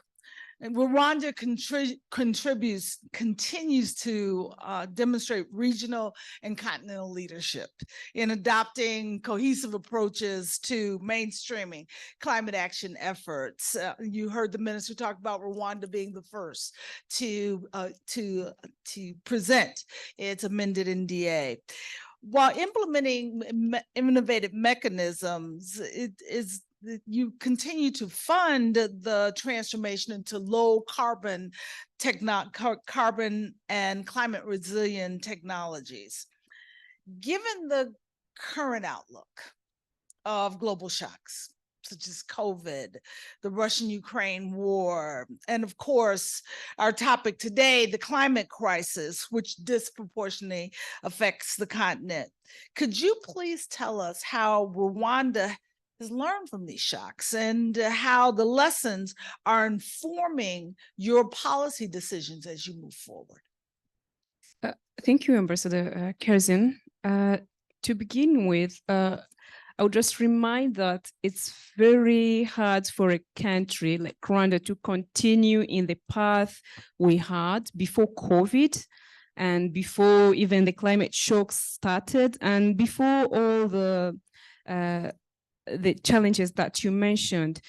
So as a country that is aiming at becoming a middle-income country and high-income country by 2050, I think it's very key that as the Ministry of Environment, we really take key actions to tackle that. But back to your question about what we are doing and what we've been doing, one of the things is, yes, we have the strategies. Yes, we have the NDC that has been updated, and then we've been the first country, of course, from Africa to submit it. But then what comes in the implementation, where the shocks of COVID and the shocks of the Ukraine-Russia war comes to undermine all the efforts that can be implemented into those strategies. So one of the key things that I think we needed to do was to mainstream those strategies, to mainstream those plans into all other key development sectors. And of course, in Kinyarwanda, we say, ija kurisha ihera ku rugo. So we started by our own plan. That means in Kinyarwanda, when you want to start something, you start it first by your own home. So when we started the mainstreaming, we started by our own plan, the Environment and Natural Resources Plan, and we mainstreamed environment and climate change into different key sectors. And second, what we did, we went into different sectors, mainly agriculture. As you know, agriculture in our NDC accounts for more than 50% of the adaptation interventions and eventually the finances that goes to it. So this is very key. And with that, I have to mention that we have this technical assistance from the European Union that we are working with the agricultural sector. It's on the smart climate agriculture. And this is linking both the Ministry of Environment and Ministry of Agriculture to eventually develop policies that are linked and to eventually deliver together in the climate smart agriculture. But we also have mainstreamed the NDCs and the green growth and climate resilience strategies into the sector development strategies, the DDS, the district development strategies. And we've started with 4 pilot districts, Musanze, Muhanga, Nyagatare, and Rubavu. Those were the 4 pilot districts where we started to see if we can have the indicators that are in the NDC adopted into their plans to be implemented. And we are now moving, and we have the plan to have this into other districts as well all over the country. I think this was the main key activity or action to take so that we can have the implementation on the ground, at the ground level, but also capacity building. Capacity building, we mainstream, but we do the capacity when it comes about greening different sectors, let's say energy and other sectors. We bring all the planners together and we tell them about what we mean by the indicators that we are having in the NDC, that we are having in the green growth and climate resilience strategies, and how we want them to be injected into their plans and what that will translate into their implementation. So I think those are the main key steps we took so that we can have our green growth and climate resilience strategies and our NDCs implemented after the shocks. Yeah. Well, it is very encouraging to hear that despite the shocks that you continue to move forward. So let me lean a little into the conversations that we've heard in the presentations today regarding data. And if you could tell us a bit more about the Ministry of Environment and what you're doing to facilitate systematic and transparent data collection and management, and what challenges do you anticipate in developing to ensure the mutual accountability of evidence-based policymaking? Well, when it comes about data, I don't want to start by challenge, but we do have data. We do have data when we develop the adaptation plan, it comes with data. When we develop the vulnerability index, those are data. But we also have the system that I can't recall which presenter just mentioned it about the RBME, that is the result-based monitoring system that we have at the Ministry of Environment that collects all the data from different sectors, and we have them at one portal so that we know what kind of data do we have and what kind of decision can we make from them, but also following up on indicators and see how key policy actions are being implemented by different sectors. That is for the purpose of monitoring, but also for the purpose of planning. Well, we also have the MRV system, the monitoring MRV, it's monitoring, reporting and verification from the NDC. And we are also operationalizing it now. And we are working with different stakeholders. RIMA is collecting data from different stakeholders. But one key challenge is, do we have a robust system that speak to each other? We have data in the district, we have data in the grass level, but maybe the number of data or the quantity of data that we are retrieving and we are getting into the in the RBME system is not enough, and we would love to have more of those so that we can have the decision making, which is really based on accurate and sufficient data. So this is one of the key challenge, and this requires really a big system that is working. But also, it's also, on another hand, we also need researchers who can develop simple tools the way we saw it, just observing and coming up with some few and simple data that can inform us when we are going to make a policy brief, when we are going to develop a simple document that is going to inform the policymakers. So I think research is also very key. And here I'm seeing a good and key role of the academia. And here I just remind that we have this MOU that we signed with the academia so that we can benefit from the data that you are getting from different research that you are doing. And this is very key. We need to get our staff, our key public servants to be able also to get those data and to be able to use them, to use the cutting edge technologies to just predict at the near future so that we can use those data. So I think this is what I can say as a challenge, but we have the MRV system, we have the RBME. Well, it's never a linear path, but at least those are the fundamentals to keep the bar, to keep pushing the bar. Yeah. It is great to hear you embracing the path to using more data and more research in these systems, despite the challenges that you face. And let's move quickly then to Dr. Munganyika. You are the head of the Department of National Research and Innovation Fund for the National Council for Science and Technology here in Rwanda. We're talking about research and innovation. So we're glad to have you and thank you for joining us today. Because science and technology, as we've been hearing all morning, allow us to do more with our resources.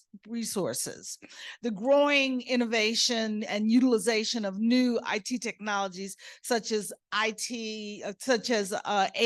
and the Internet of Things, cloud computing, we've heard about them all this morning.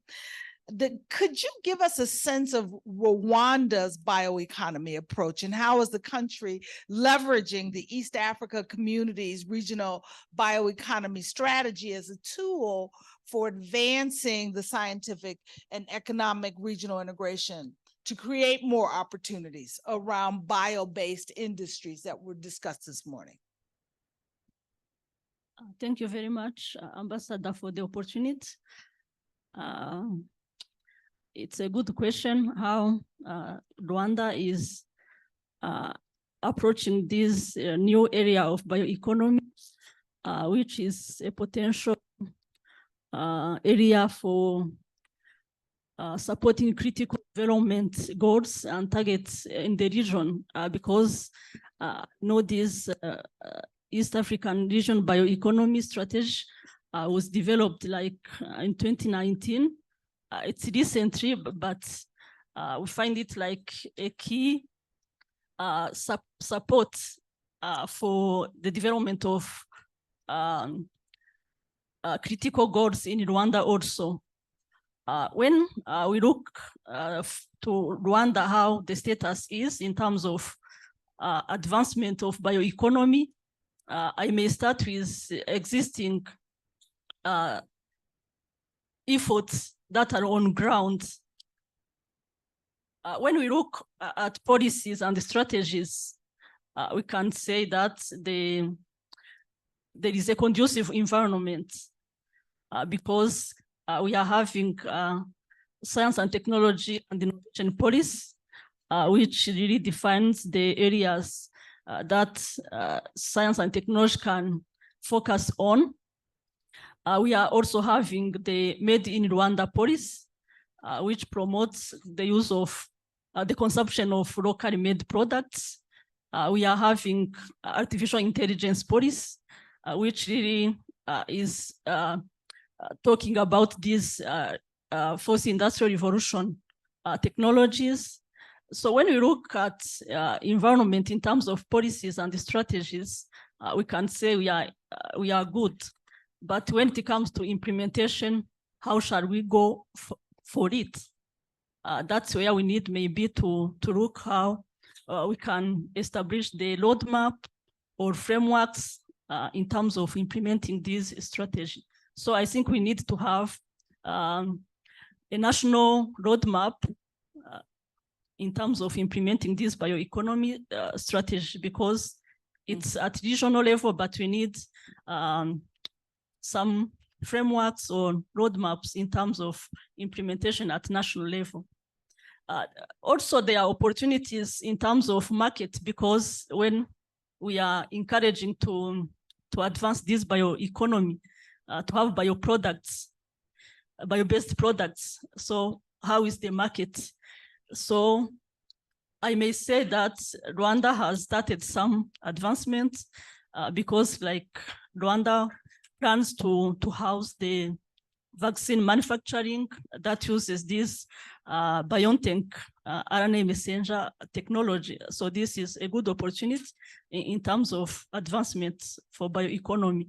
Also, when we look in terms of industrialization, because this strategy was developed looking or aiming at sustainable industrialization. So what Rwanda has been doing or efforts, so we are having like establishment of this industrial special economic zone. So this is an opportunity to have areas where industries can concentrate, and there are some incentives for that. So we find it like an opportunity. Also, Rwanda has established this Kigali Innovation City. It's an opportunity also for advancement of bioeconomy, because it wants to attract both domestic and foreign universities, biotech firms, and technology companies. So this is also an opportunity. I think looking at environment, we are somewhere, but we need also to look how to implement in terms of having these products, bio-based products at mass. Thank you. Thank you very much, Dr. Munganyika. Can you give us some examples of some of the key emerging value chains that are coming from or on the horizon from the interventions and the work that you've just described?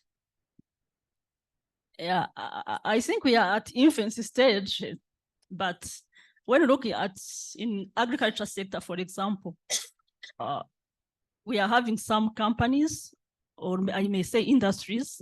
I give an example of IFPRI.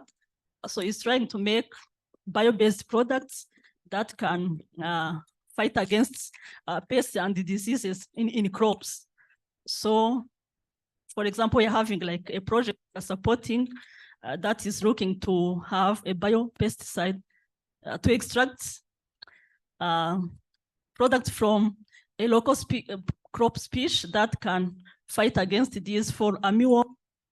So looking in agriculture, we can say there is these bio-based products, also value addition.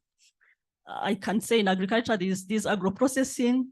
We are having some companies like Nyirangarama Enterprise. So he tries to add values in different products. So in terms of implementation also in health, we are having some biopharmaceutical products. We are having these traditional medicines. So, but we need to improve in terms of indigenous knowledge, because I know we are not at the level that we can say we are satisfied, but there is this indigenous knowledge being used in the country. So in health and the agriculture, we may say there is some use of bioresources. So, but in other sectors, maybe in mining also, maybe some advancement, but we need to improve in various areas. Yeah. But you're making the improvements, and as you noted, these are nascent areas that the right interventions are coming online, and you're beginning to see progress. So that is all good news. Speaking of good news, Dr. Savadiko, let me welcome you again. And in light of your earlier presentation and the contributions that we've heard here today from the various speakers, as well as from the panel, can you speak a bit about why and how is your knowledge-driven data provision approach crucial to Africa's development agenda? Thank you very much, Ambassador, our moderator today. Of course, the question is so important that it may take us full day to explain. But let me try to answer very quickly on the why.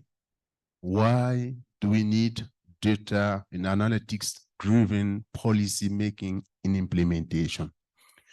I think right here at the panel, when my colleague panelists were speaking on Rwanda case, they mentioned very clearly the need for data in terms of how do we respond to the need of effective policy, okay?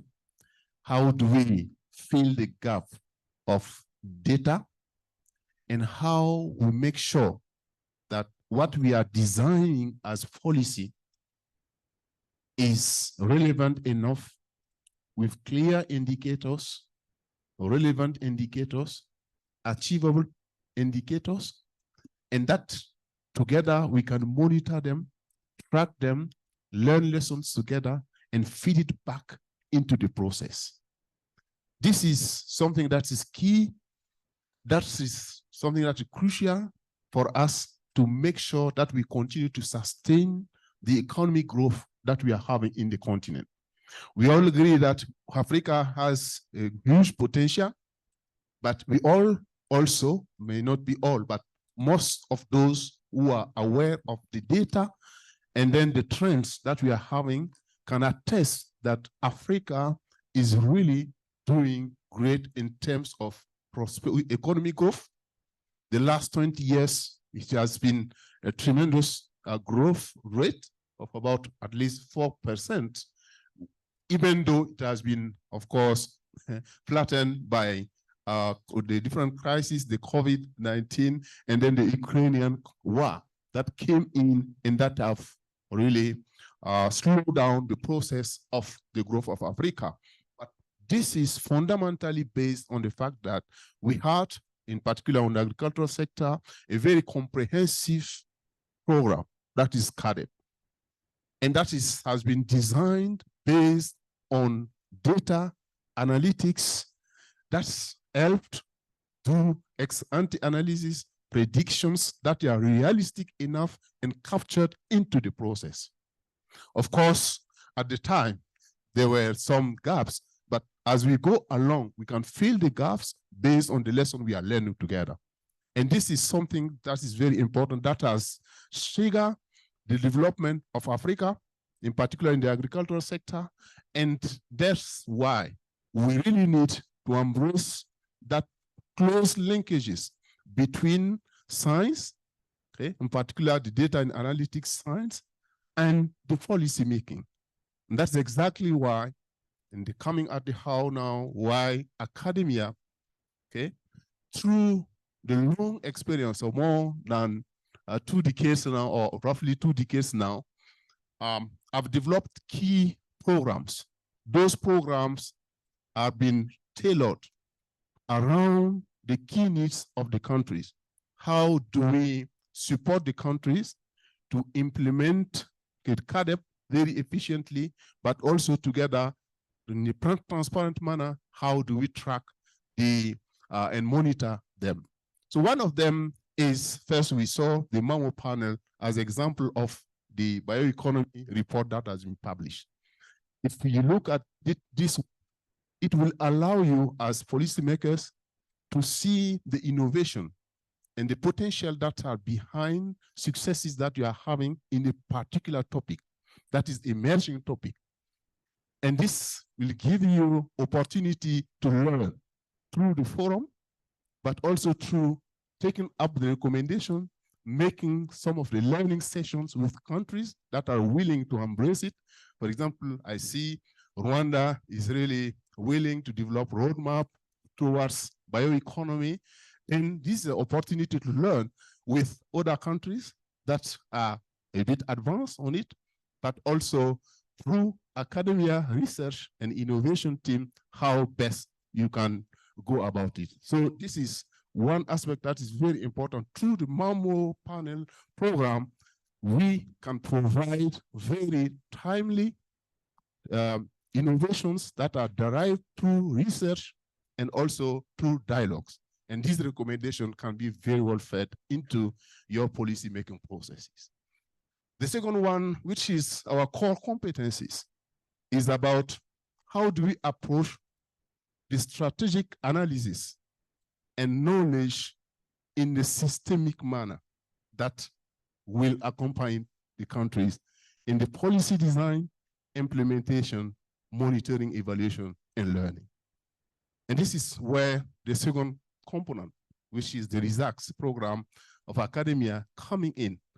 And through this program, we have been able, for example, to support the African Union Commission in the CADEF monitoring, the biennial review of the CADEF.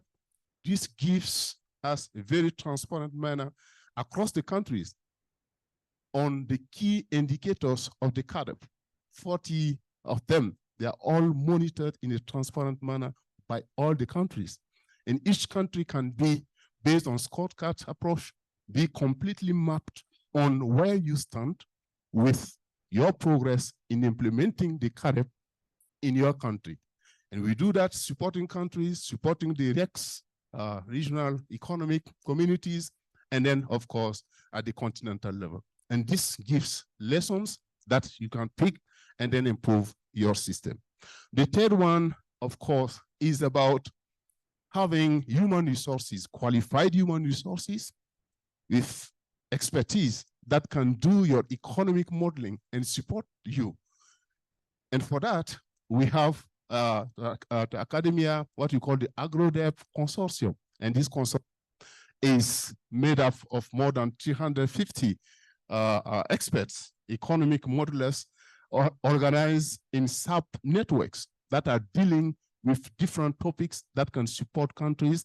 And we continue to support them to have very strategic local networks that can support the countries. That's how we're going about it. And we continue innovating. That's the example of the crop yield productions that have been presented by Dr. Racine Ly. That shows you that based on the experiences we are gaining, okay, as we advance, we bring innovations that will help countries to sustain their growth and make sure that we have policy coherence as long as they are implementing their policies and going further, making sure that policy coherence is embedded into the process. And one of you mentioned it, and it is very, very important that we innovate in that sector. So we are really happy and keen to support the countries and fill the demand gap and supply with data analytics that countries require. And we are really open to partner with all countries and partners. And we thank the partners for being here. And then we believe that if we continue strategic collaboration, we will be supporting further and improving our policy making, implementation, and then monitoring in evaluation and learning processes. That will bring us to further development of our continent. Very, very clear statement of the value of the organization. I want to thank the audience for staying through this entire conversation. I know we're behind, but I would be remiss if I allowed this very high level and knowledgeable panel to leave the stage before asking the audience if there are any short questions that you would like to ask that our panel members could respond to for you today. Are there any? I'm going to take the liberty then of doing one quick question to each panel member, the same question. we've talked about the need for data, and each one of you has expressed in your own capacity and with your particular responsibilities why data is important and the work that you're doing and the lessons that you're learning. And you've also alluded to finance. If you had all the financial resources required, what would you do differently? Let's start with you, Dr. Gumana. Thank you, Ambassador. I think this is a kind of wish list to the Père Noël or the Santa Claus that I'm going to make. So if I had all resources, what I would be doing differently. So maybe first of all, I would complete our irrigation schemes and expand them in other areas. So now they are limited in the Eastern Province. Yes, but we have other selected areas. And second, the feasibility study for all the wetlands all over the country and see what they can be used for food security purposes and what can be the cost for the restoration. Third, access to finance for our smallholder farmers, supporting cooperatives, and then provision of modern irrigation technologies with, since means are there, no need to go for matching grants, but for 100% subsidized. Fourth, inputs, access to inputs. Okay. We are now in the, so that's a list. It's a list to Père Noël. So it should not be limited then. So maybe the last, but not least, the access to inputs and establishment of a local manufacturing fertilizer company that can make fertilizers that are tailored to our types of soils. There is even the 5th up to the 20th. Okay, let's hand it over to Dr. Chiza. And give me one or two things that you would do. Okay, I'll be brief. One or two things. One of them, as we are talking of data, I would get that finance and get all the data I need to develop programs that will implement my strategies and policies that we have. But second, I'll put that finance into the Rwanda Green Fund and then call on the smallholder farmers and all the private sector to come and access so that they can implement. So that's what I can do. Dr. Munganyika. Thank you very much. I think I didn't have an opportunity to talk about the funding instruments that are in the country because I had the department in charge of supporting research and innovation. So this is an instrument that was established by the government of Rwanda to support researchers to ensure research performance and productivity is improved. I know there is FONERWA, as Chiza was saying. There is other instrument like Rwanda Innovation Fund. There is instrument like in ICT, that startup acts that they support businesses. So in brief, if I can get more funds, of course, because we are having some funds from government and from donors, if I may get, I may reach somewhere, I would first, because currently we are supporting our local researchers mainly. So if we can have more funds, we can establish schemes to support intra-Africa collaborative research projects that can really address these regional key development challenges, because I know we have some common challenges. If we may have these collaborative research projects with not enough, but some good money, it can help to address these challenges. Thank you. And Dr. Savagad, I had it right for a minute. Savadogo, I can do that, Savadogo. One thing that you would do. One. But this is a lot of money for Okay. I mean, it is very clear that as you have seen just some of them, we have a lot of innovations, a lot of data, a lot of opportunities we would like to bring to all African countries so that together we have the Africa we want, using the expertise that is required for it. So as for us as academia, if we have enough funding, we'll provide the guidance to the countries, giving them data analytics, building their capacity for it, at the same time continue innovating in building research infrastructure that will help Africa continue to sustaining its growth and prosperity. Thank you very much, Dr. Savadogo, Dr. Chiza, Dr. Kamana, and Dr. Munganyika. Thank you for this enlightening panel and for bringing your wise words to this conversation today. And more importantly, for the leadership that you provide every single day in moving Rwanda to a country that builds the food systems transformation, not just to protect our environment, but to protect food security and human health, as well as the prosperity of all Rwandans. Thank you.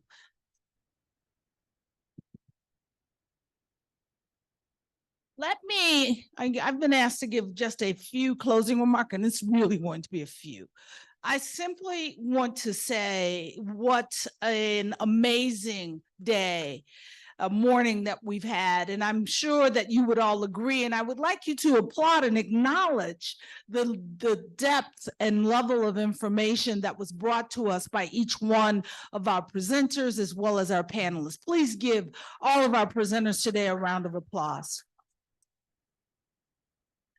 I'd also again like to thank you, the audience, for your participation and your attention to the issues that were communicated here today. And I think your presence here today recognizes the importance, the critical importance of the work that AKADEMIYA2063 is performing, but also of the work of the Rwandan government to support both the environmental and agricultural challenges that are being faced. Because as we know, agriculture is the system that is most vulnerable to the climate crisis, but it is also the system that contributes most, about 30% in greenhouse gases, to the climate crisis. So we have work to do from an environmental standpoint to reduce the greenhouse gas production from environment, the biodiversity impacts of our agri-food system, but also to ensure that we can continue to maximize the capacity of the agri-food system,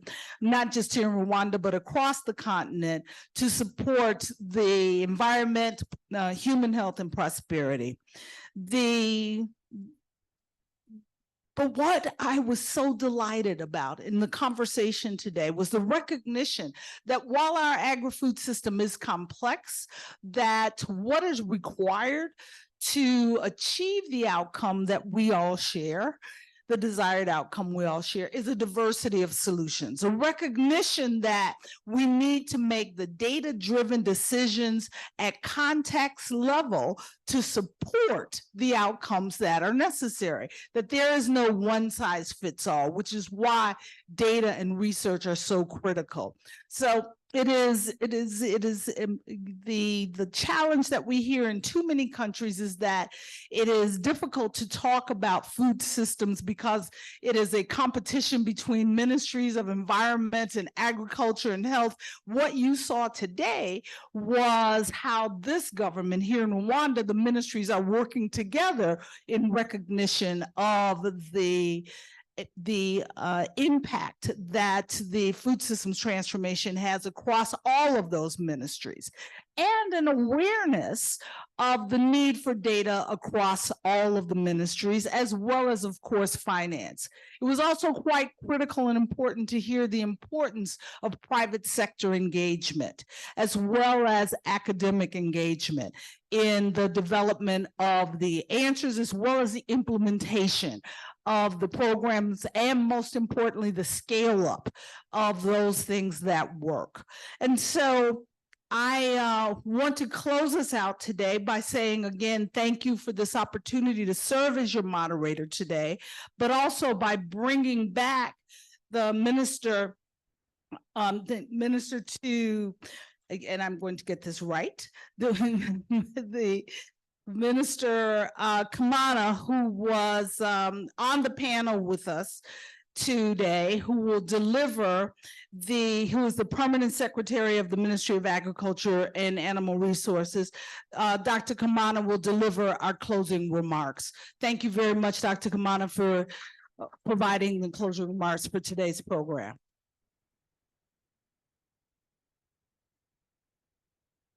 Yes, thank you, Ambassador. And before I start delivering my final remarks, so I have an important announcement. So I am not the Minister of Agriculture, just a permanent secretary, technical civil servant. But you've promoted me, yes. But the way it works here, it comes in a paper with a particular color. So then let's wait for it. And in the meantime, I'm somehow thankful. So let me acknowledge that it's an honor for me to officiate this closing, the closing of this event. Dear members of AKADEMIYA2063 Board of Trustees, senior representatives of development partners present here today, ladies and gentlemen, all protocols observed. I'm delighted to be in your company today on the occasion of AKADEMIYA2063's board seminar, organized in conjunction with the 7th meeting of its Board of Trustees.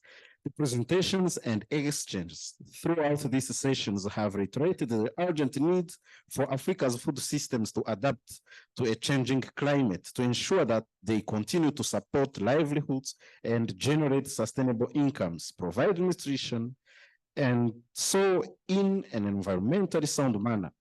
It's not enough to build adaptive capacity and resilience to climate change. Such efforts must go together with adopting nature-based solutions to ensure sustainability. As defined in the 2018 National Agriculture Policy, our vision at the Ministry of Agriculture and Animal Resources is for Rwanda to become a nation that enjoys food security, nutritional health, and sustainable agriculture growth from a productive green market-led agriculture sector. Our policy objectives are aligned with the Malabo Declaration under the Comprehensive Agriculture Development Program, commonly known as CADAP, framework of the African Union, notably increased contribution to wealth creation, economic opportunities and prosperity, improved food security and nutrition, and increased resilience and sustainability. We are therefore invested in all efforts geared toward enhancing the sustainability of food systems, and our impacts bear testament to this comment.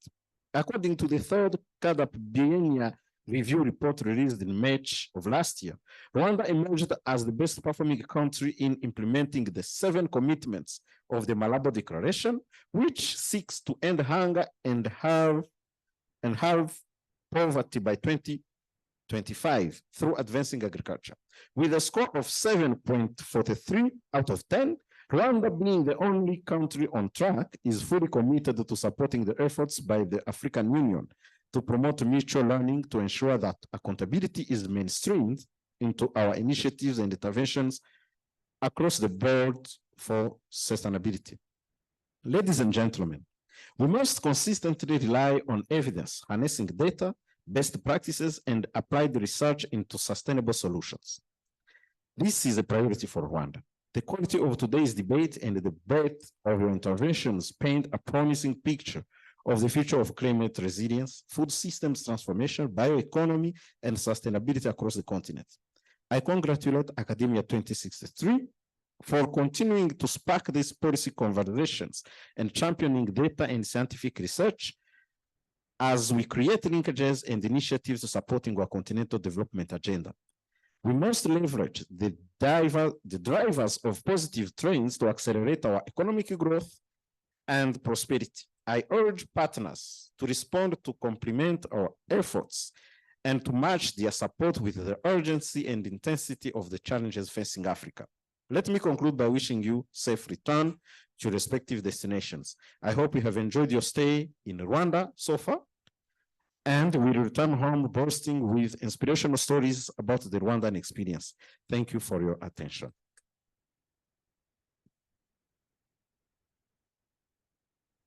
Dr. Kamana, thank you very much for those remarks, Mr. Permanent Secretary. We very much appreciate your presence here with this morning, and I would like to hand the mic to Dr. Butake for final logistics. And as I thank the audience again for your attention and participation here with us today. Thank you, Ambassador. Can we please give a round of applause for our esteemed chair? I would like to invite all our speakers to join us on stage for a photograph, please. Here, right here on stage. And I'll let you know that we have vouchers for lunch at the registration desk. So as you step out, please pick up one, and we're going to have lunch at the restaurant. If you have not subscribed to our newsletters, you have probably missed out on the 75 Africa Agriculture Watch forecast briefs that have been published so far. So we have your emails. We will invite you to join. Please join, and you can get all our publications, okay? So speakers, please join us on stage.